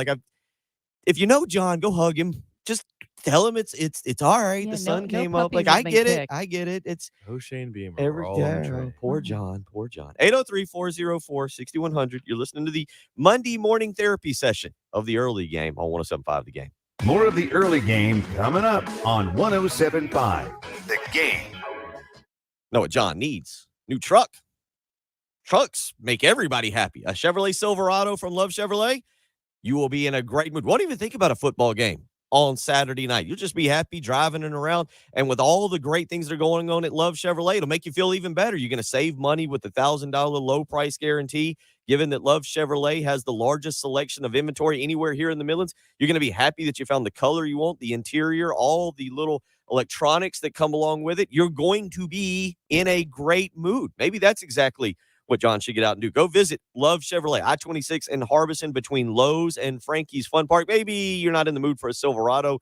That's all right. They have an incredible selection of inventory, 14 acres to be exact, of brand new Chevrolets. And on top of that, they got the $1,000 low price guarantee. And then if maybe you're looking for a certified pre-owned vehicle, don't worry. Love Chevrolet has got you taken care of as well.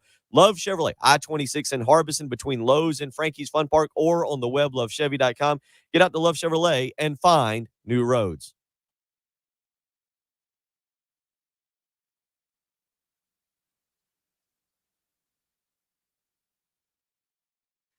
I feel like John just went downhill.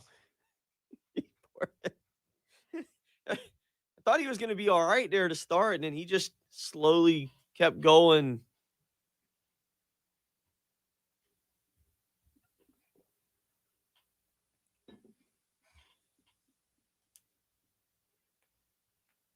Oh, boy. 300,000 a year. Offering a deal.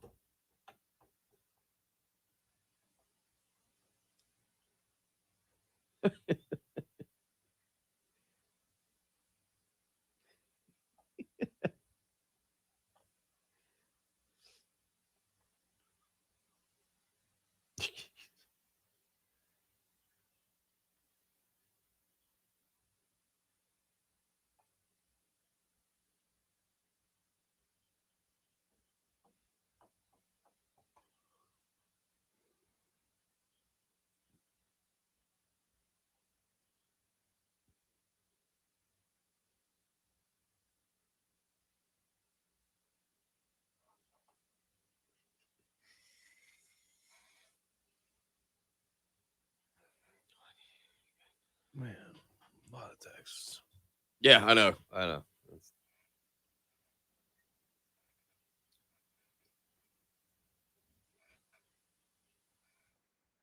right, this one's 5 minutes. The next one's 4 minutes. Oh, Troy, you didn't. Troy Mick Ultra, you didn't celebrate right then. That's not good. Ha. When did Whittle say that? He's got an article up, but it Not- just says that that's what he's hearing.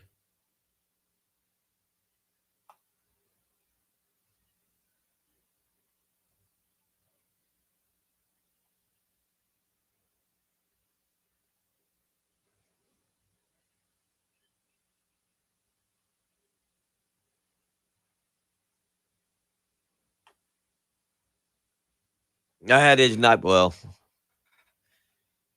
I can't really speak to that, Troy. I think I have some Sycamore IPAs in the fridge, but I couldn't tell you the last time I bought like a Michelob Ultra or a which Sycamores do you have? Juicy. It was delicious. There it is. It's good summer beer. Good.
Yeah, I was picking on him, but I won't pick on him about Clemson, South Carolina, but I will still pick on you about the beer. I had the French oak cask ready to go Saturday.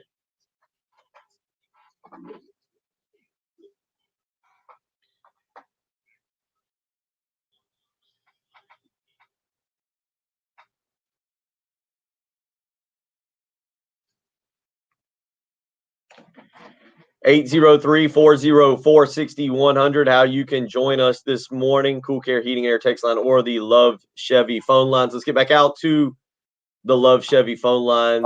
Up next is we got a lot going on this morning here. You can join us. Ray is up next on the Love Chevy phone lines. Ray, how you doing this morning? What's on your mind? Hey, doing good, fellas. Kind of looking at the Carolina football situation. I'm kind of a little yin and yang here. First of all, if you'd have told me back in August we're going to win 6 games and be bowl eligible, I'd have signed up in a heartbeat.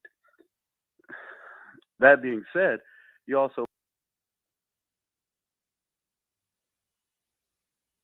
phone lines are being tricky this morning. Yeah, There do he is. think we need to make a change with the offensive direction. I was really surprised we didn't see the big fullback in there Saturday night. I thought, hey, you're playing Clemson; they're a great defense. Just come out and pound them. Try to keep the game close to the fourth quarter. But didn't see the big fullback. It didn't happen. I do think they need to make this change, and if they don't even have anybody. Don't have anybody they're going to hire yet for those seats, just like Kimmery called the plays during the bowl game. Because I do think if you keep things the same, you don't make a change, I don't think there's going to be a big demand for these bowl tickets that are coming up. So I'm kind of looking at the future part of it. Yeah, I'm excited about 6 wins, but I think you got to always play for the future. And to not make a change, I think wouldn't be good for the program. But that's just what I got to say in a nutshell. But thank you, guys. Appreciate the phone call, Ray. Let's stay on the Love Chevy phone lines. William is up next this morning. William, how you doing? What's on your mind? I'm doing fine. How about you guys? Doing good. I am getting some good therapy this morning. Thank you. I'm a 48-year alum, and so I've suffered through a lot of Clemson losses. And I'm going to tell you there were 2 that when I left the stadium over my lifetime, I wore a paper bag with the eyes cut out of it. That was the Richard Bell year and the winless year with Lou Holtz. And I was looking real hard for a paper bag Saturday night, man. I'm telling you, it was shameful. It was hurtful, and I've got it behind me. But I was hoping to call this morning and quote Comer Powell by saying, "Surprise, surprise, surprise." But instead, I'm going to leave you with Scarlett O'Hara by saying, "Tomorrow is another day." Go Cox. Hey, thank you for that. I'll put everybody in a better mood.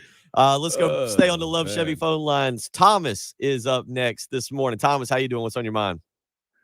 Hey, I'm doing well. Hey, I'm having a hard time looking at this season as a total loss, and the reason why I say that because back in August, like the one of the callers said before me, we weren't expecting to win no more than 3 games.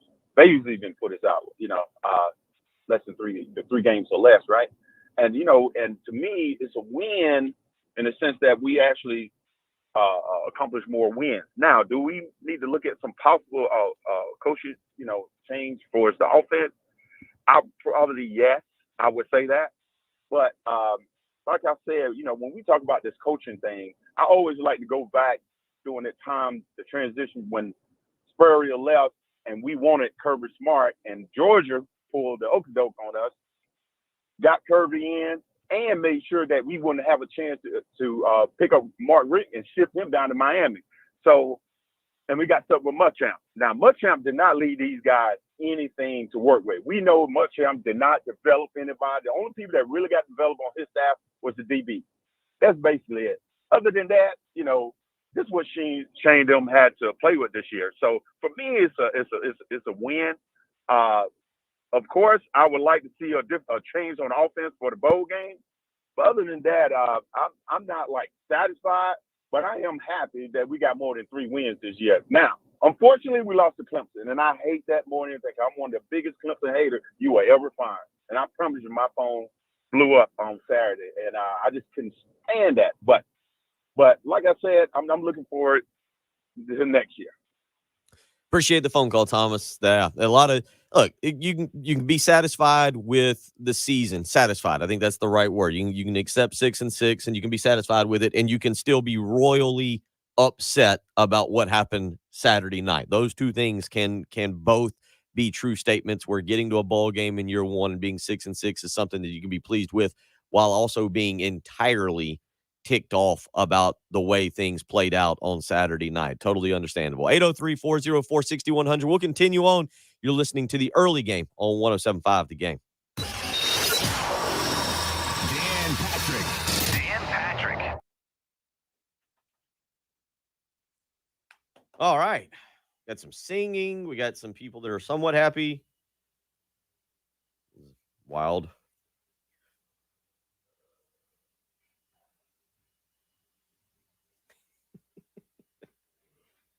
Oh, boy.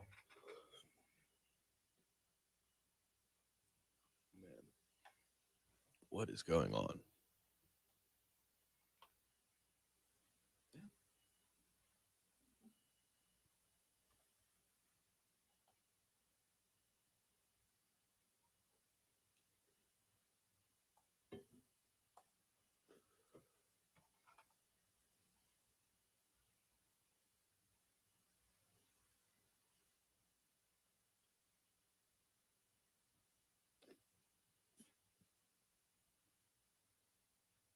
Oh, I think it's supposed to be chilly today, but warm the rest of the week.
Busy morning.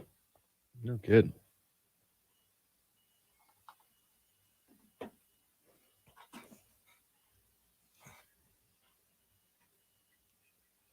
It was in that article. There was an article not too long ago, Alan, about that. About the recruiting budget.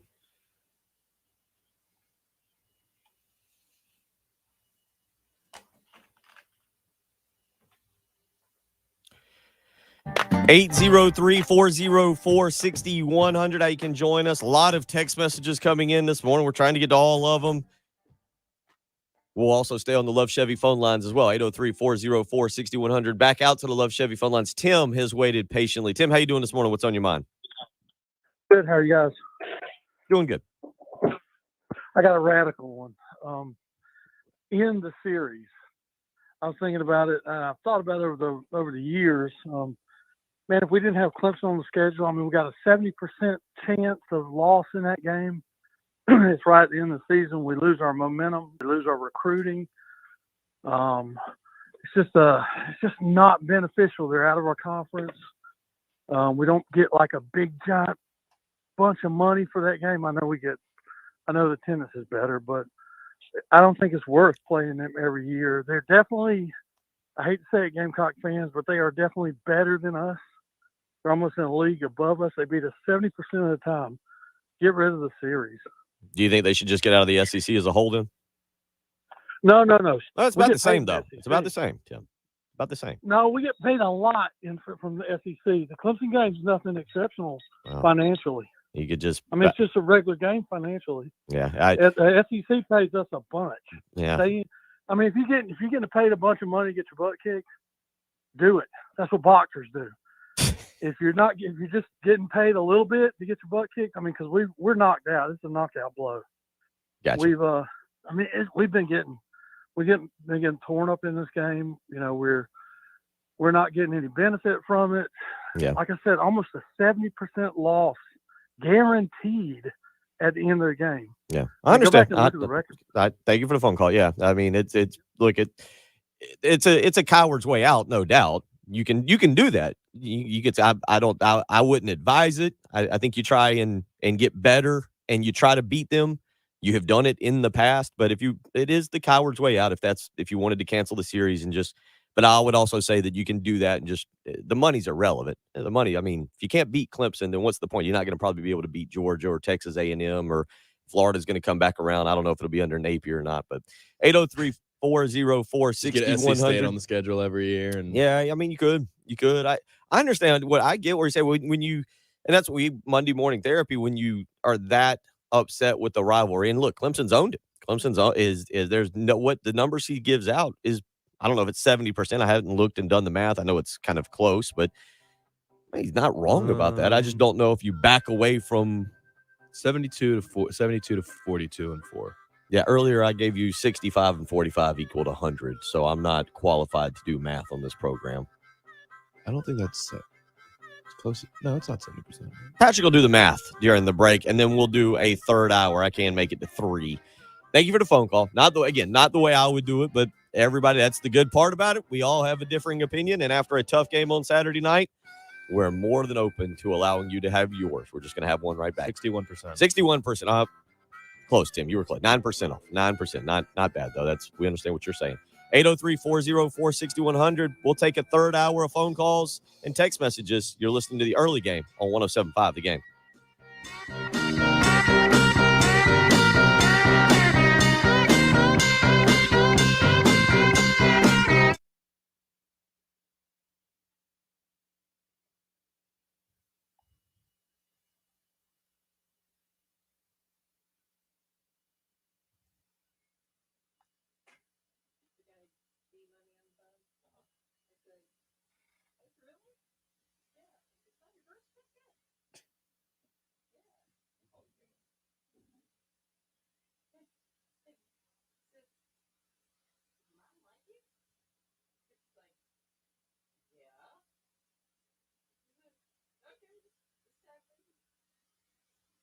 Call him D.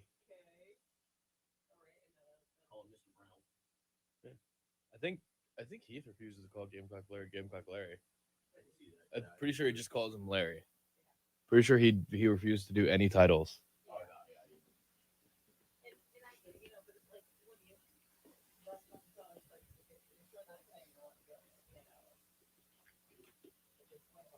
I don't mind, like, obviously some of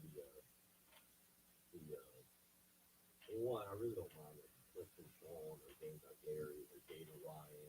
No, we at least are. What is it? Look at the guys, Clifton Howland. Like, we don't even have nothing to do with that. No.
Well, I mean, I don't know.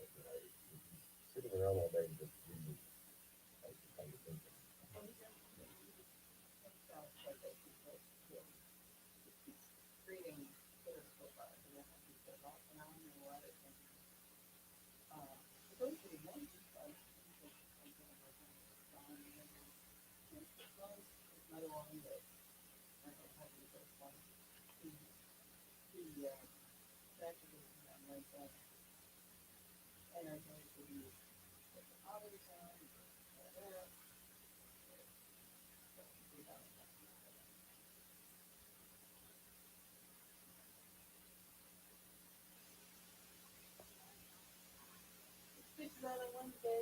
There you go.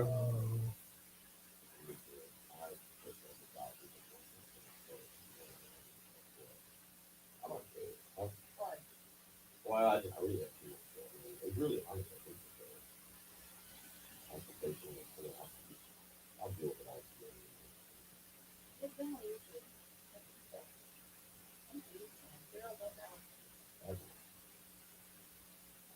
I went the no insurance route, and for 38 years it worked well. You're 39 though. I need to just make sure that right now, because of when I went back in March, I was like, $50 less than this conversation. And I don't know what's about it. And I'm pretty sure, but I just don't want to take the collection. So I don't mind paying $145. It's free. I'll just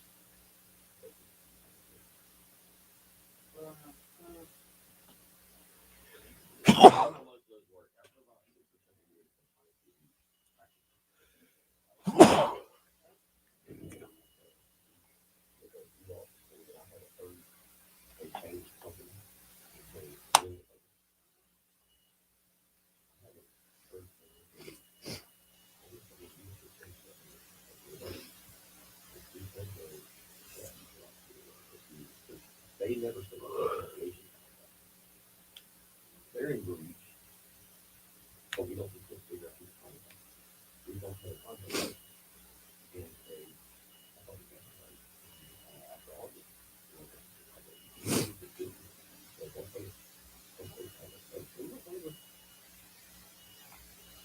I guess they said that September, October, September, we won't send in a check. Usually, sometimes they owe us or something around the grant.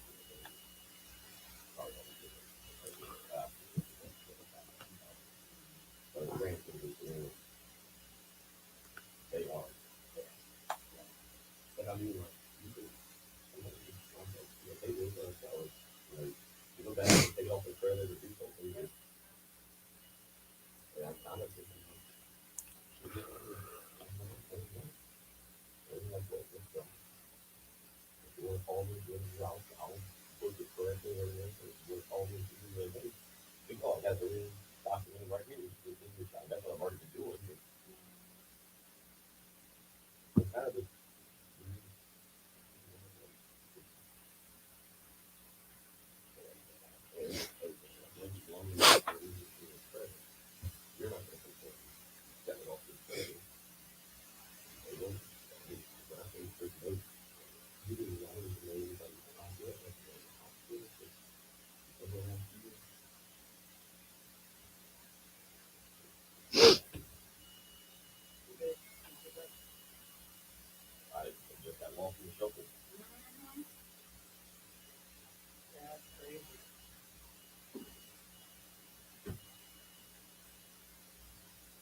All right, now we have to talk again, it looks like. I don't think we've really said anything for the last half hour.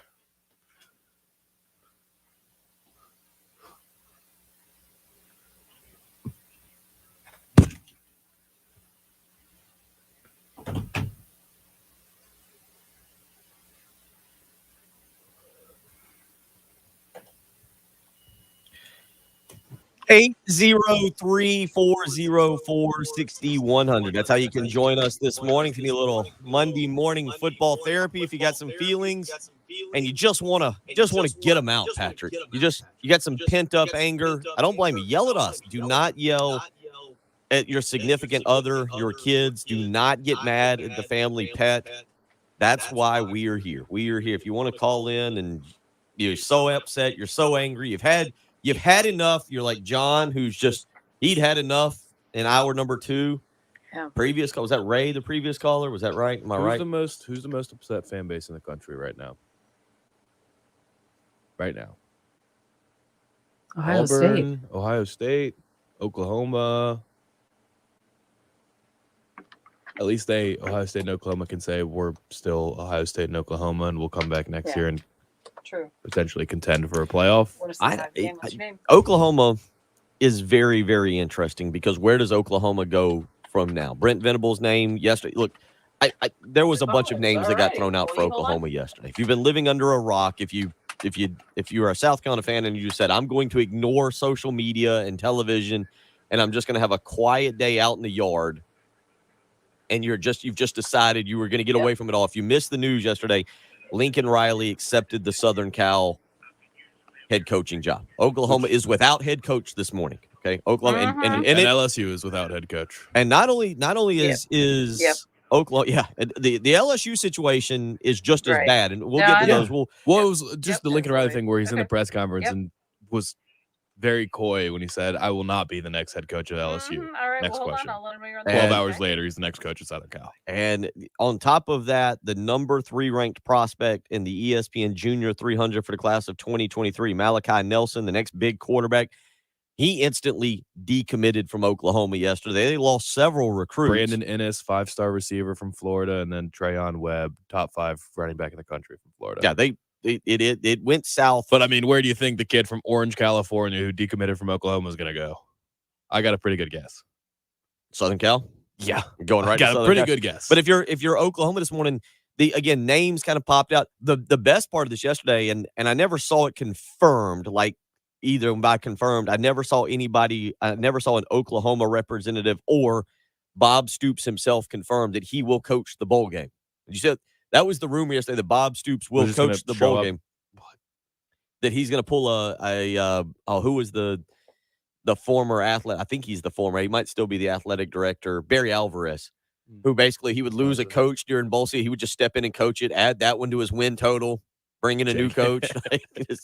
But it might be Oklahoma because you're looking around right now if you're Oklahoma, and it's a bad job. It's a bad candidate pool right now. Well, I wouldn't be surprised at all if they just promote Alex Grinich. Do you go Josh Heupel? The guy you fired as offensive coordinator years ago? Josh Heupel? I mean, you would probably. But does he leave? He might want to go home. I mean, is he from Oklahoma? Or he just went to Oklahoma? I actually think he is from Wyoming, to be completely honest with you. I feel like if I get this correctly, I deserve to go home for the rest of the show. Very close. North Dakota? South Dakota. Same thing. I was close. Wyoming, South Dakota, North Dakota, Montana, same difference. It all is the same thing. Even Idaho, I'll count. They're all one big part of the country out there. Oklahoma, that's a good question. But if you're Oklahoma, I think coming into and here's the other part that a lot of people tweeted about yesterday, a lot of national pundits, a lot of national writers, this comes across as Lincoln Riley going, I want no piece of the SEC. Yeah, for sure. I am out of here because this isn't a step up, right? Oklahoma to Southern Cal. It depends on step up in what. Well, that's what I mean. Well, it will be a step up in pay, possibly. I think he's going to take home less money though because of taxes. I think Oklahoma could have But matched. Is whatever. it a step up in like living situation when you're going to walk out and see the beach every day potentially? I mean, he can live on the beach. For some people, that's a step up from living in Norman, Oklahoma. I don't know if the pressure at Southern Cal is of that. That's Oklahoma. the whole thing. So is it a step up in that you can probably go 9-3 most years, win the Pac-12 most years, and be comfortable and be the USC coach, Southern Cal coach for 15 years and live in LA and be happy with 75 and sunny every day? I mean, he doesn't seem like a super intense guy. I mean, I'm sure to get to that level you have to be, but he also seems like someone that could potentially be content being a 9, 10, 11 win team every year, playing a pretty comfortable schedule, living a cushy life, and every once in a while make the college football playoff and get bounced like you do at Oklahoma. Thank you to Will, who sent in a screenshot, a statement from Bob Stoops, interim head football coach for Oklahoma. It says, first and foremost, I'm a program guy, and whatever I can do to help OU and to support the players, of course, I'm glad to do it. I'll do anything I can to help them finish the season in a strong and successful way, and I look forward to that. So thank you, Will, for sending. I did not see this statement from Stoops or Oklahoma yesterday, but that at least it looks official. If it's not official, you've made me think it's official, and I'm going Twitter, with Texter on Will. Okay, it is on his Twitter. No, it's not. It's not on his So Twitter.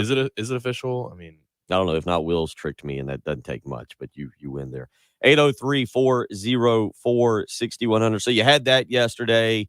Again, Billy Napier officially accepting the Florida job. That was coming out publicly yesterday. I'm interested to see that because I was not as high on Billy Napier as some were during the South Carolina coaching search. I think that Billy Napier probably turned down or had zero interest in South Carolina. So I never really thought the way he's gone about handling these, but he takes the job. He's definitely a different personality than Dan Mullen, which is what I think Florida already likes. You get a younger, more energetic guy, a guy who wants to go out and recruit, Patrick. And I think that's one thing that Florida fans instantly get excited about. Yeah, and real quick, the Oklahoma football page posted 4 statements from Joseph Haraz, the Oklahoma president, Joe Castiglione, the director of athletics, Lincoln Riley, former head football coach, and Bob Stoops, titled interim head football coach. Excellent job. Thank you. Thank you for that. Yeah. So 803-404-6100. So Billy Napier to Florida. Lincoln Riley, you should add it in. Lincoln Riley to Southern Cal. There goes a big name job. Billy Napier to Florida. Now you've got Oklahoma and LSU open, along with Virginia Tech. Virginia Tech, because it's an East Coast job, because I've seen South Carolina play Virginia Tech in years. South Carolina will play Virginia Tech in 2025 in Atlanta as part of the Chick-fil-A kickoff game. So you are a little intrigued by what's going on with Virginia Tech. But now what direction do those schools go to try and fill their needs? Yeah, so, I mean, Billy Napier has what jobs has he already rejected? I mean, not necessarily South Carolina, but pretty much South Carolina, Tennessee, Auburn. Is there anything else that's big that he's declined, that he's been offered? Do we know that he was offered Auburn and Tennessee and he said no? No, we don't. That is the we don't word. know. We don't know. That was his group putting out stuff. I think, but whether it's true or not, I don't. But this is finally the job that he says yes to. So then there's another group of coaches where you're looking at, Matt Campbell has, I think, said no or declined to be courted by some pretty prominent jobs. If LSU offers it to him, he's not getting a better job offer than LSU. You'd think that he would probably take that. Dave Aranda, I think, would be happy to come to LSU. Luke Fickell seems like he's going to wait forever until Notre Dame or Ohio State or something like that opens up. I don't know when he's going to leave, if ever. He might just build Cincinnati into a national powerhouse at this point, the trajectory he's on.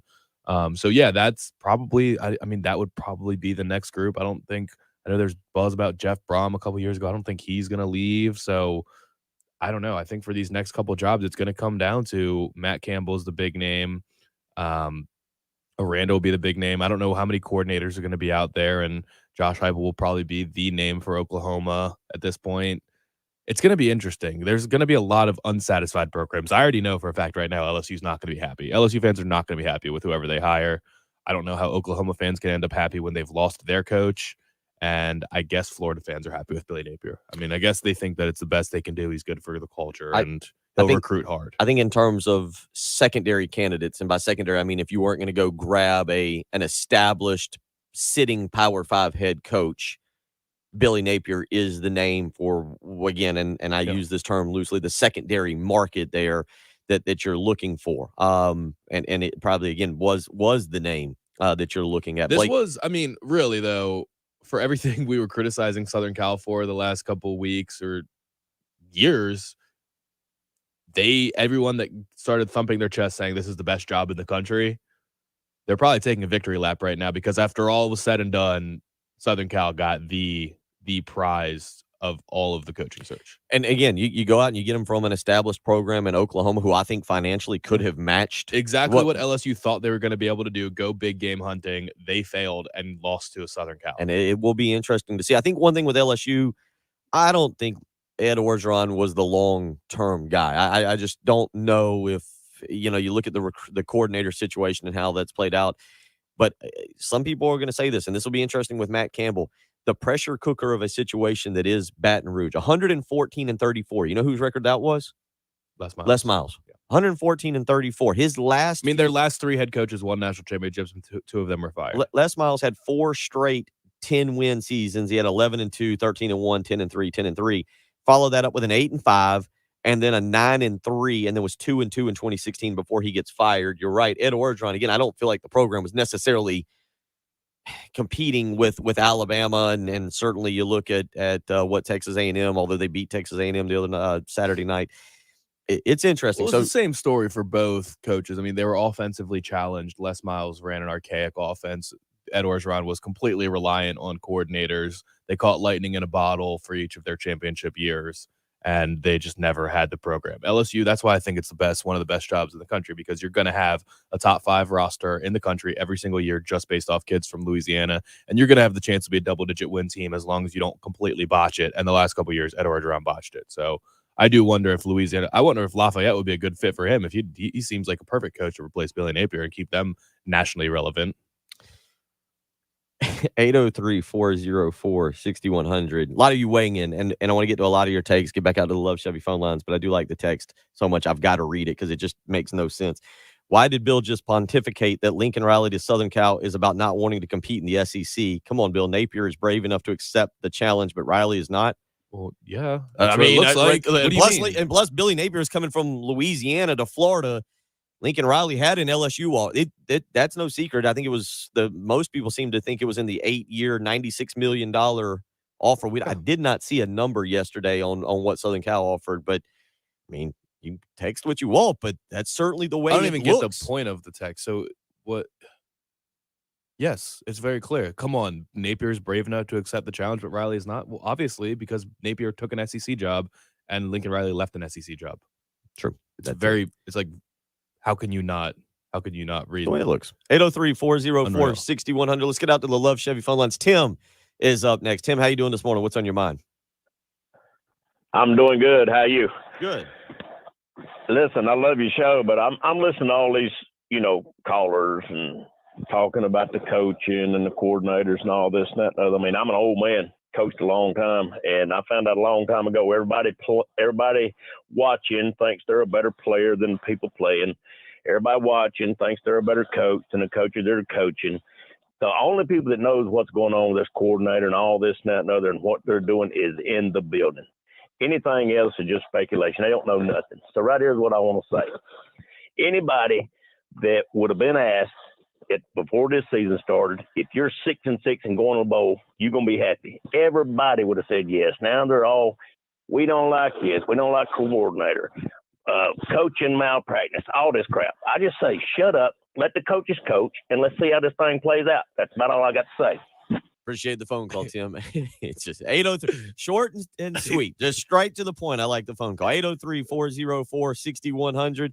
We'll continue on. If you want to weigh in, you can certainly do so this morning. You can do it on the Cool Care Heating and Air text line or the Love Chevy phone lines, 803-404-6100. You're listening to the early game on 107.5 The Game. Live, local, and free. That's how we do sports. 107.5 The Game. Feel free to call and complain if you wish. You should call that radio station and let him have it. Remember, we are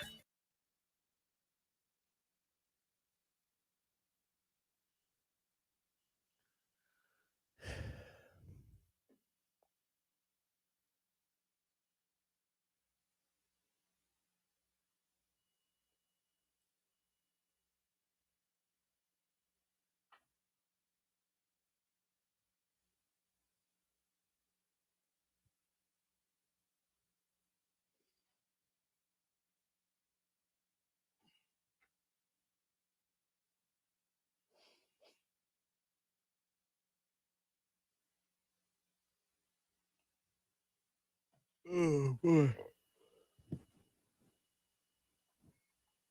This is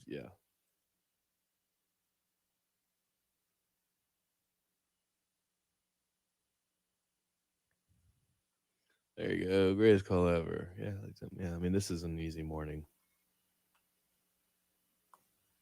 Just keep it rolling. Another caller still on hold.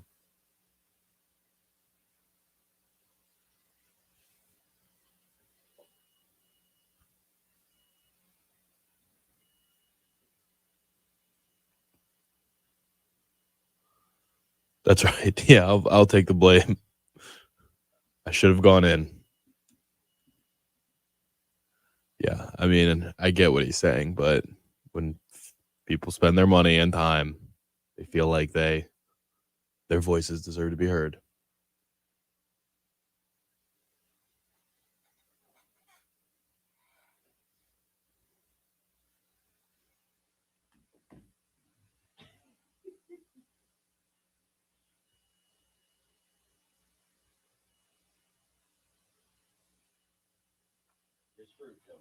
It's true. Patrick didn't go in. Yep, my fault. Oh boy, the next one's going to be probably just as good.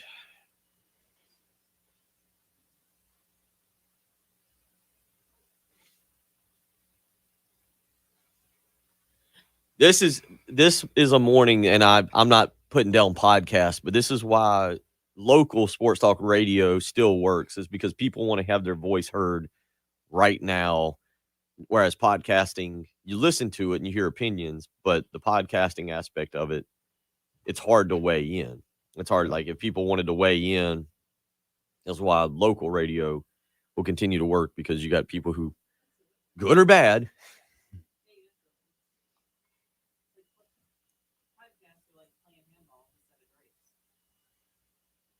It's true. Yes. Playing heavy. Yes. Yeah. Yeah. I see what you're doing with that. Yeah. If we can just do it after the show, right after the show, just.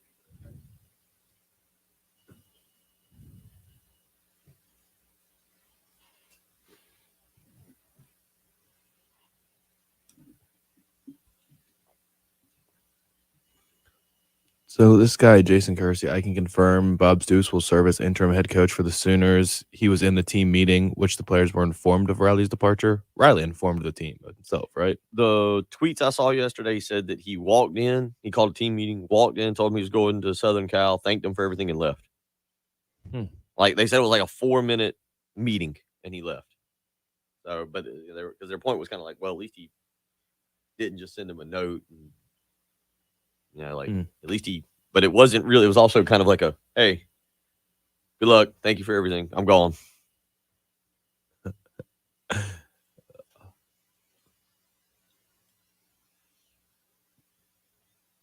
right, Caleb Williams to Maryland. That's what we need next.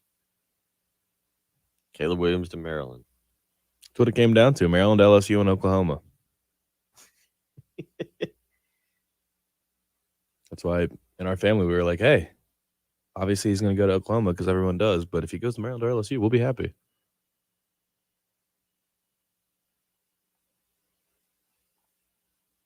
Bring him home.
803-404-6100. Again, a lot of you weighing in this morning, a lot with some good takes, and I apologize for just not getting to you. It's been a busy morning. We'll continue obviously all week discussing not only what happened on Saturday night. Of course, don't really need to discuss it. We all saw it, but I think more so is the fallout and what happens next for South Carolina. Where do the Gamecocks go in terms of offensive staff, offensive coordinator? What happens with the bowl situation? Where do they go? Some of you have asked, if I have understood correctly, there are more bowl eligible teams in the SEC than there are bowl slots. There are, the way it has shaken out. However, it's the most a conference has ever put in a bowl. 13. Yeah, 13 out of 14. And that is, say what you want. The fact that South Carolina is not like sitting at home with Vanderbilt, and you're looking at that is a good thing. But it didn't look like it was going to be 13 with potentially Florida and LSU having to win big games. Yeah, Emory Jones threw it to anybody not named a Florida Gator, and Texas A&M just gagged on Saturday night, and LSU pulls one out for the Gipper known as Ed Orgeron. But South Carolina, from my understanding, will go to a bowl. There are what's called pool bowl games where teams can select other bowl games, can select other teams. There's no affiliation. Who knows? It could be something very, very obscure, but we'll wait and see. I think as the week goes on, one thing about South Carolina, the SEC bowls, how interested is Auburn going to be in traveling? How interested is Florida going to be in traveling without Billy Napier? What is LSU's fan base? There will be a kind of an interest in okay, how many tickets can you sell to your fan base to get someone to travel to this particular game? I felt like it was a kind of a cruel, mean joke by CBS Sports yesterday. Jerry Palm putting out his bowl projections, and at least the first ones I saw, I don't know if he updated them through the night as things happened, but at least the first set I saw, he had South Carolina going to the Duke's Mayo Bowl to play Virginia, and that just seemed mean. That was not. I think that would be very low on the list of where South Carolina fans want to go. It would be last in the list of places I'd want to go. I'd rather go to Birmingham than back to Charlotte. I like Charlotte. I have lots of friends that live in Charlotte, but it's a great city, but I don't want to go there for another South Carolina game. Yeah. Jerry Palm also having two SEC teams in the New Year's Six bowl games. He has Alabama against Baylor and Mississippi in the Peach Bowl against Pittsburgh. Alabama, Baylor in the Sugar Bowl. So we will know. Having covered this with the Big Spur before and know how these things shake out, as the week goes on, the picture will become a little bit more clear, because while we can talk about the college football playoff and what's going on, what you're focused on is how many teams is the SEC putting in both the playoff and the Big Six games. And right now it appears they'll have three: Georgia, Alabama, and Mississippi all being there. So from there, you kind of start looking at the bowl slots and where teams could fit in, who could travel, and somewhat what makes some intriguing matchups. But as the week goes on, I think we'll have I told Jen before the beginning of the show, I think by late in the week, Thursday, we'll have a pretty good idea. And then Sunday we will get the official announcement. 803-404-6100. Back out to the Love Chevy phone lines. Tony is up next. Tony, how you doing this morning? Hey, good morning. How you doing? Doing good.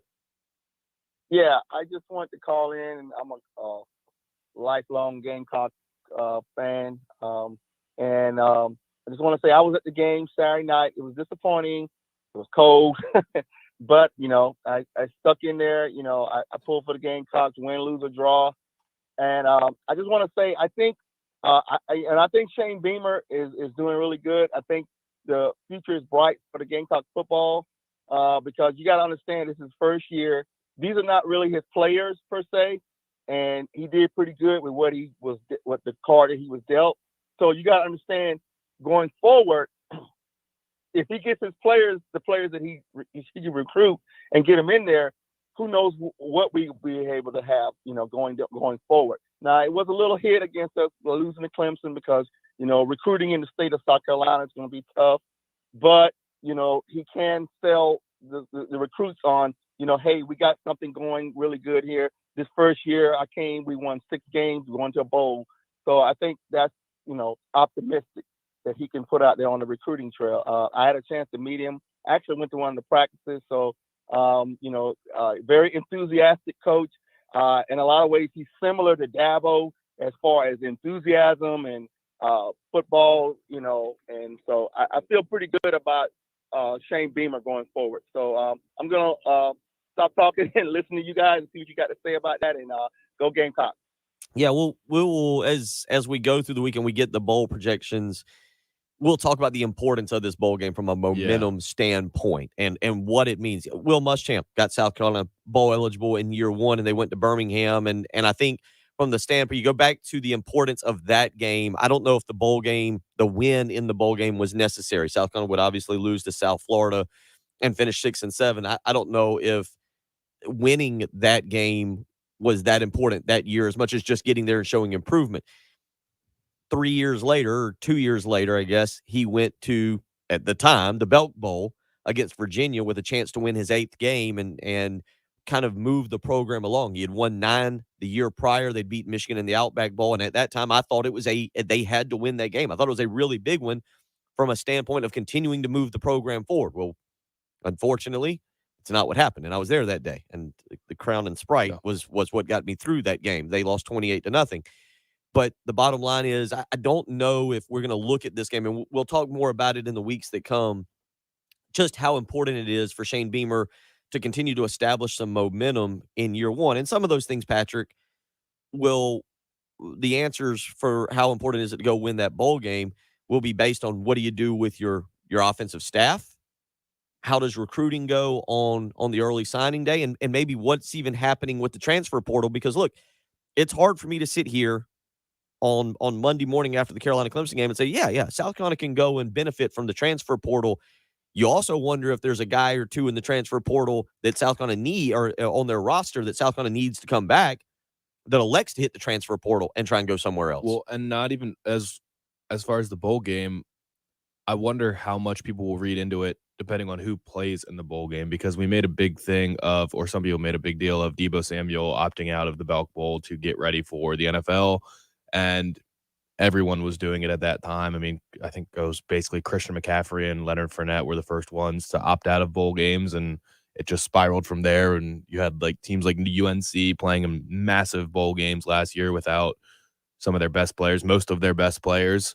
So you're not going to have too many guys that you're worried about this, but, will a JJ Enagbare play? And it stinks that it will be perceived that way because it might be in his best interest to just go get ready for the NFL. But if he doesn't play, will people read into that as a bad sign? Because when Deebo opts out, it is what it is. But then you fast forward a couple years and half of the South Carolina team just opts out for the season last year. And it was a very ugly scene with players lashing out at the fan base, fans lashing out at the players, and ultimately South Carolina didn't play in a bowl game, but you didn't even have probably 5 to 10 of your best players if that were to happen. So yeah, it'll just be really interesting to see how everything plays out, how much buy-in there is from the players with the new coach, if there is a new coach, and how accepting the fans would be if there isn't. 803-404-6100. Back out to the Love Chevy phone lines. KC is up next. KC, how you doing this morning? What's on your mind? Hey, morning, fellas. 6-500. It's a pretty good season. To say, we're rebuilding with a second-year coach. What y'all touched up on earlier when y'all talking about Muschamp made it to a bowl game his first season. Muschamp always can recruit good, but every school weakness is the QB1 position. Muschamp was kind of old school, give me a defense. We just need a quarterback to make no turnovers and can hand out the ball, and we can win. But that's the old school way. And if you want to compare Beamer to Dabo, you got to look at Dabo. Dabo, first year at Clemson, after that first season, he started looking for a quarterback. He was damn near about to adopt Deshaun Watson to get him to come to Columbia. I think Beamer just needs to find a quarterback. That's USC main goal should be banging on quarterback doors right now that could come here. Transfer next year. Gamecocks need a quarterback, and everything else gonna fall in line. Appreciate the phone call, KC. Patrick, that'll be another area that over the next few weeks, and this is going to be the new era of quarterback recruiting, and what KC says is right. South Carolina, look, Jason Brown obviously had a chance on Saturday night to go out and really kind of take the starting job by the horns, and I think be the guy going into the offseason, going into the bowl game, going into the offseason. That's going to be another question going into the bowl game as to what Shane Beamer and whomever the offensive staff is, elect to do at the quarterback position. Jason Brown has another year of eligibility. Nothing against Zeb Nolan. I don't know. That's the first time I'll ever say that. I don't know if just playing a guy like that is the right decision. I think right now, if you ask me, as we sit here at 8:33 on Monday morning after South Carolina gets beat 30-0 and Jason Brown throws 2 interceptions and doesn't look good, I'd probably still say to start Jason Brown in the bowl game. Would it send a message if Zeb Nolan starts the bowl game? I don't. We don't have our quarterback for next year. I think that the bottom line is they don't. I think they don't. They're going to go. Well, maybe they do, but it's not going to be satisfactory. Well, when I say they don't, the spring and maybe the fall camp is going to be. I don't know if someone's going to be able to establish themselves so much in 15 spring practices. Luke Doty is not going to be back for the bowl practices, so he's not going to be able to practice. Colton got the year. I think these practices help him over the course of the bowl season, but I don't know if he's necessarily ready. I know there's going to be people that, as we get closer, are going to say, well, start him because he's got a redshirt year, and who knows what's the worst that could happen, see what he's got. I can actually understand people saying that, but I think the quarterback position and what Casey's talking about there, because I think you're also going to see South Carolina go hit the transfer portal and bring one in. But that doesn't mean he's going to win out. Like when I say their starting quarterback for next year might be on the roster, there's having a starting quarterback and there's having a starting quarterback. Alabama has their starting quarterback. Right. Tennessee has their starting quarterback. Hendon Hooker is going to come back next year. South Carolina does not have a starting quarterback, but the person that might take the first snap next year and be the QB1 for next year is very possibly still on the roster, and it's not going to make anybody happy. There's a lot that could happen. That'll be a whole nother thing that we'll talk about over the next 4 weeks. It'll be look. South Carolina made strides this year. They're 6-6. You can't question that. They're better today than they were a year ago, Lord knows. But the bottom line here is there are still a lot of questions that both Shane Beamer and this staff will have to answer as they move forward, and they'll have to do it kind of in a 4-week period here. And then you get into winter workouts and so forth and so on. And we've got plenty of time to discuss it. 803-404-6100. You're listening to the early game on 107.5 The Game. This is Gamecock basketball head coach Frank Martin. So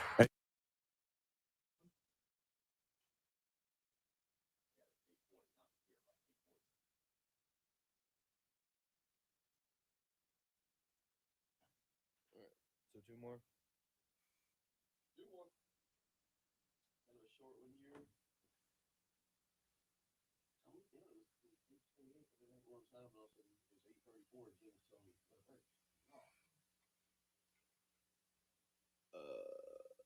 Yes, this is 20. Oh yeah, man, we're done.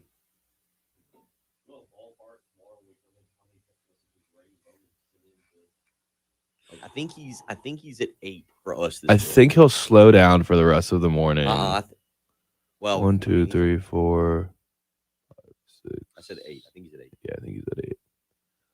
I don't think he'll text anyone else more than he texted us. Nah, he's gonna go after Heath.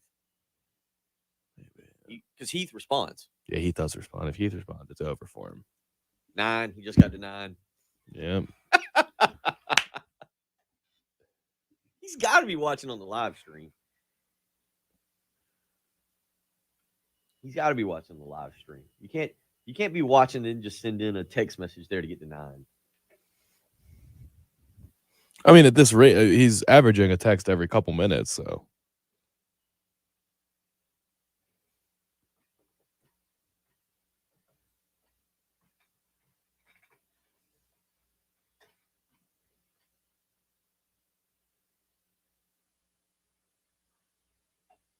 I'd really like for Ed Orgeron to be the coach of Louisiana Lafayette for the next 20 years. He's gonna take that money. He's gonna take that money and I guess the new girlfriend or whatever. He'll go somewhere like. He'd be perfect for that job. He is a raging Cajun. Oh, the Lafayette job? Yeah. I think he takes the money, takes time off. If I'm not being funny, but he would be a great guy on ESPN or something. But I really don't know if he could No, he doesn't know enough. But he'd be almost more of he'd be an analyst, but not. He'd almost be an analyst in the same vein that Lee Corso's an analyst. Yeah. He'd kind of be a side piece to cut up with. I just don't know, with that the way he talks. He doesn't know a lot about football. He's just got that Cajun charm.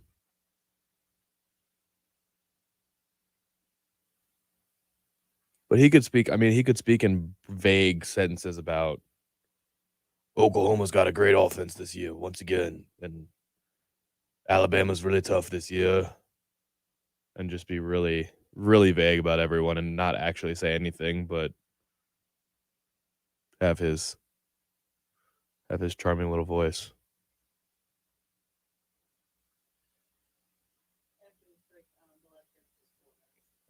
Okay. Well, how long is this one?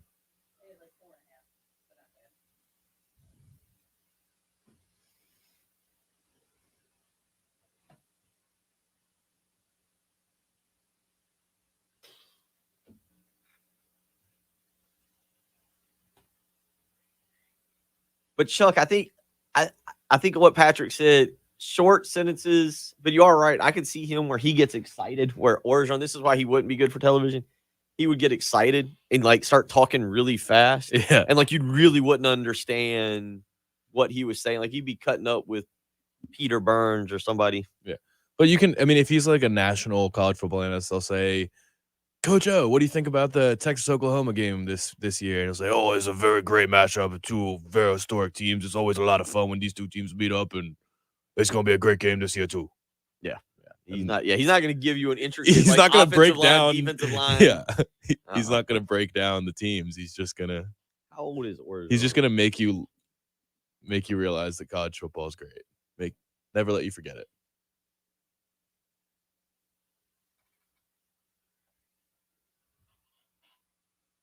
He's mid-50s. Is that right? 60. He's 60. I think he's done.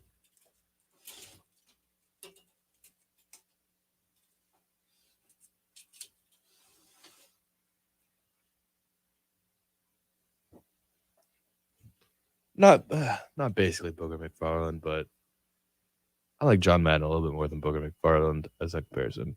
Booger tries. Booger keeps up. He does his homework at least. He just puts his foot in his mouth a lot. Alan, the thing is, when Corso retired, you just don't have anybody willing to play that role.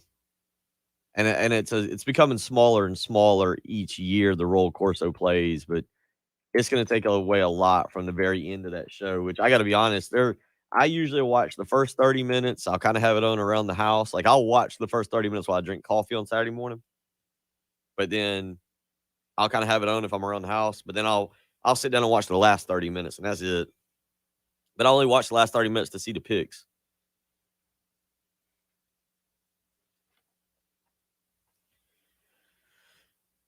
Coming up Wednesday, December 8th, Colonial Life Arena, Trans-Siberian Orchestra is back in town. Again, December 8th. Next Wednesday at Colonial Life Arena. A portion of the proceeds will benefit Family Promise of the Midlands, a charity that aims to help families experiencing homelessness in their quest to achieve sustainable independence. Tickets are on sale now. You can go and purchase them. Again, Wednesday, December 8th, Colonial Life Arena, Trans-Siberian Orchestra back in town.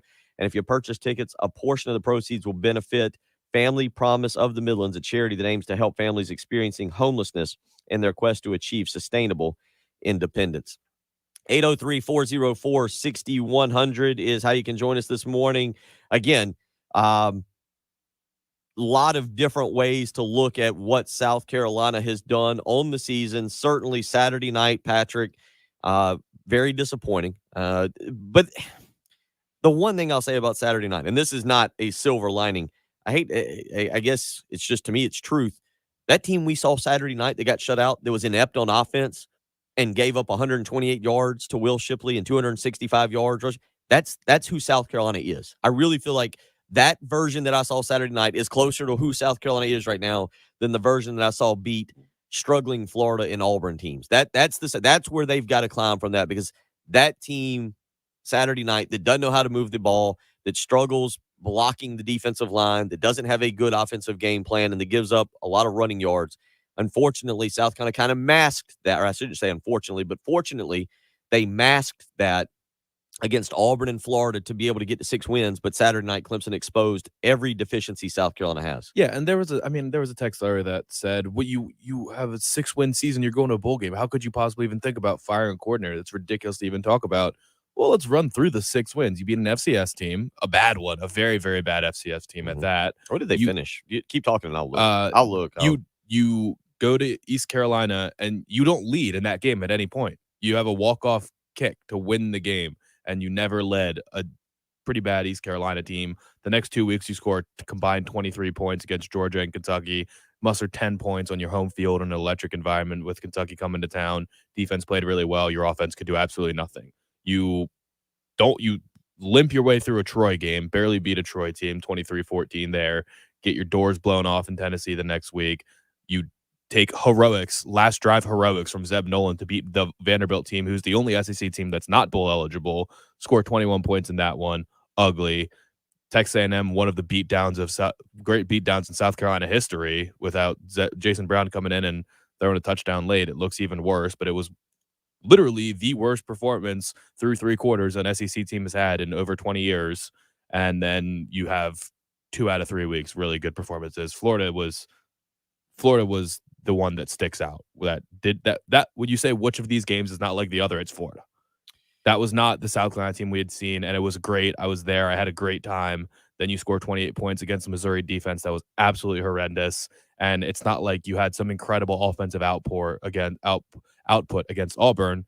You won 21-17. Your defense was awesome. Auburn shot themselves in the foot a couple times, but that one's going to the defense as well. So yeah, it's not like any of this late season run has been because of an incredible offensive performance and things have changed. And no, this team was playing better football leading up to the Clemson game. They're playing their best football, but Clemson exposed everything that they are. And that's just the reality. I think it's the reality of the situation. Now, that doesn't mean South Carolina, the season's a failure. It doesn't mean that you get depressed and say that, boy, we got to stop playing Clemson, or that the Shane Beamer experiment is not going to work. There's a lot of things that are fixable. And again, to go to a bowl game right now, South Carolina needs that. They need those practices, and you just need to be able to sell it on the recruiting trail. It's hard to sell something when you go out and you say, well, we're not going to a bowl. That's how much you can help us.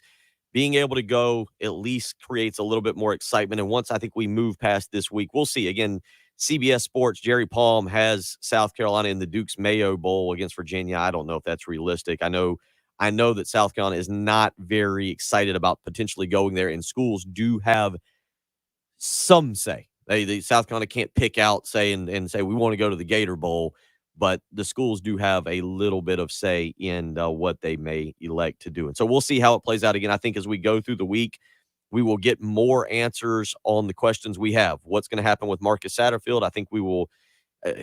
It's going to be interesting. I'm continuously, as I do the radio show, refreshing Twitter just to see if anything else kind of pops out there today. Because Patrick, one job that we'll kind of watch. I know they blew out Duke over the weekend, but what happens with Miami? Is Miami willing to make a move with Manny Diaz? Is Texas did win on Friday 22-17 to break that losing streak. If Miami did something, by the way, that would open Rhett Lashley would probably be a highly sought after coordinator across the country, right? Well, he just took the SMU job. Oh, yeah. Yeah, he's taken the SMU job already. When did that happen? Over the weekend. I didn't realize this. I didn't put 2 and 2 together on this. I didn't even hear this. I didn't put 2 and 2 together. Sonny Dykes took the TCU job while still being the head coach at SMU, and SMU hired Rhett Lashley. Well, I think I don't know if they made it official. It's official, but it was announced on it was during some of the turkey eating and cranberry sauce making and all that. No attention then. So he was at Miami for 2 years, 1 year. I believe that's right. Yep. And right back. Mm-hmm. Man. So yeah. So the coordinator situation, again, a lot of this will continue to play out over the next few weeks. Certainly, again, you'll have this week what happens, and right now at least. I haven't seen an email. I don't know if Shane Beamer will speak. He doesn't have his usual Tuesday press conference. So he's not slated to speak to the media at any point this week. I'm sure that at some point you may get something like that, or he may wait until Sunday. There is always a bowl press conference. Yeah. That'll answer some questions. Then we'll get the actual bowl announcement Sunday afternoon. We'll go into practice for South Carolina and then the early signing period followed by a bowl game. So will bowl announcements start to pour in over the next couple days? I mean, there will be some have already been announced, right? I don't really understand the timeline of why or when certain ones get announced. Official bowl announcement. Well, I guess there's some that won't involve Power 5 schools that'll pop out here. Like SC State already knows that they're in the Celebration Bowl. We'll have a little bit more of an idea, I think, really maybe by the middle of the week, and then by Friday, I think as we'll be wrapping up our program. To me, how these things have worked out, it'll be kind of a formality with what we'll hear on Sunday afternoon. 803-404-6100. You're listening to the early game on 107.5 The Game.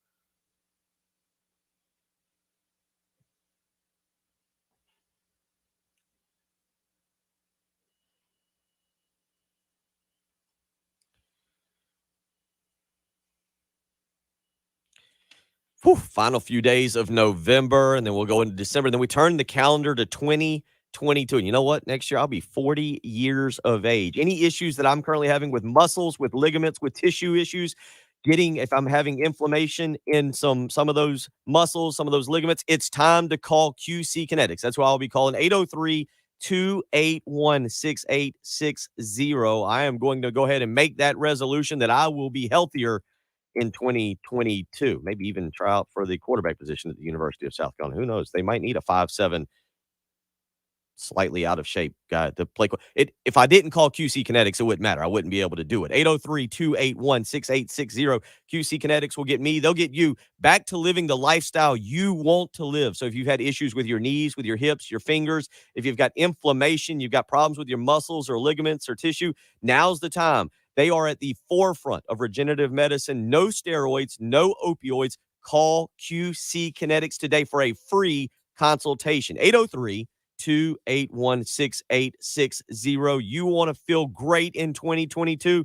Don't wait around. Call QC Kinetics today. 803-281-6860. Get that free consultation. Get back to living the life you've always wanted to live.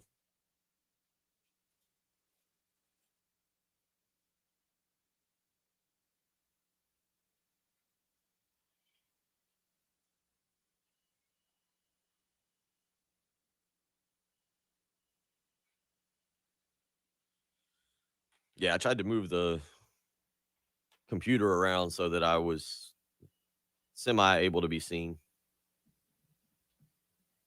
Chuck, thank you for stopping by. Busy show this morning. Yeah. Oh. You feel like what? The sun comes and screws up the live stream at a different time. Yeah. It seems like.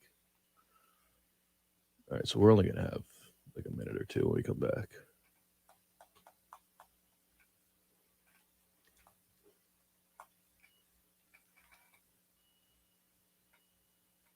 Yeah, Eastern Illinois, 1-10. 1-10.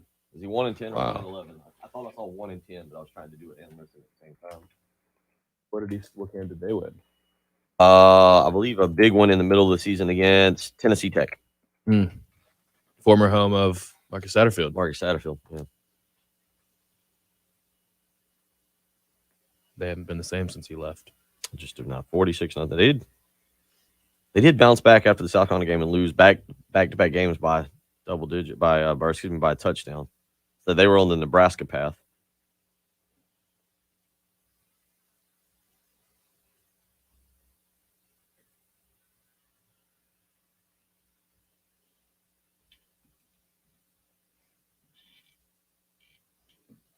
I feel like I'm just going to be glued to Twitter today. I do not like being glued to Twitter. The only game I bet on Saturday was Kentucky money line. Gave that to a bunch of different people. That was super easy. A lot of thank you texts for the Kentucky pick. I said, don't thank me, thank Brian Edwards.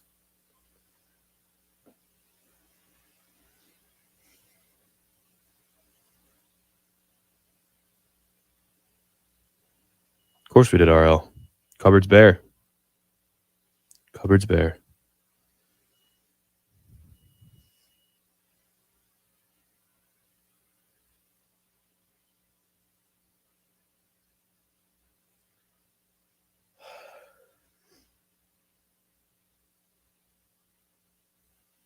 Yeah, about a minute, a little over a minute.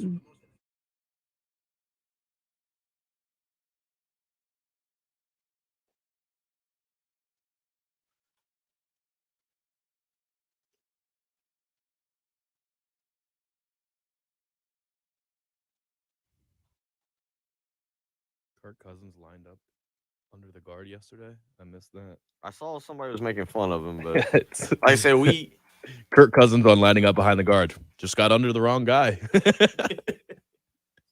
Realized there wasn't a football there. I did not do much. Yes, I didn't either. We went early to get the Christmas tree. Went early and then came back. And one of the neighbors invited us up for some oysters. We walked up there and stood outside. And I came back and drained the boat. He had to call timeout on 4th and goal because he was under guard. Yeah.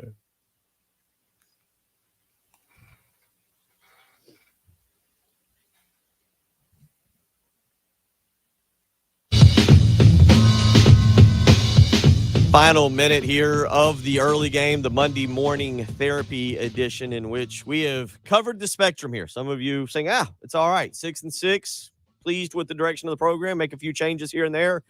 Some of you are just ready to give up on the Clemson series as a whole. It is perfectly okay to have both of those opinions this morning because, again, 6-6 is an improvement for South Carolina. They will play in a bowl game, so we'll get to see one more South Carolina game and break it down. There's also no denying that 30-0 was one of the uglier performances of the year. The first shutout by Clemson of South Carolina since 1989. And as I pointed out to start the show, same year that A Christmas Vacation, National Lampoon's Christmas Vacation, was released. So we're just lulling them into a false sense of security. The tide is turning. Yeah. I feel it. Oh boy, they're just like Auburn did to Alabama this year. You're all over the message boards already. Jen Jensen has said the tide has turned out. Carrion Joyner didn't throw a pass on Saturday night, did he? I don't even think he took one in the Wildcat either. So yeah, we'll do it all again. Hey, if you didn't get I appreciate a lot of interaction today, a lot of phone calls, a lot of interaction on the Buford Lending live stream, on the Cool Care Heating and Air text line. We will do it all again tomorrow. Have a fantastic Monday afternoon. You've been listening to the early game, 107.5 The Game.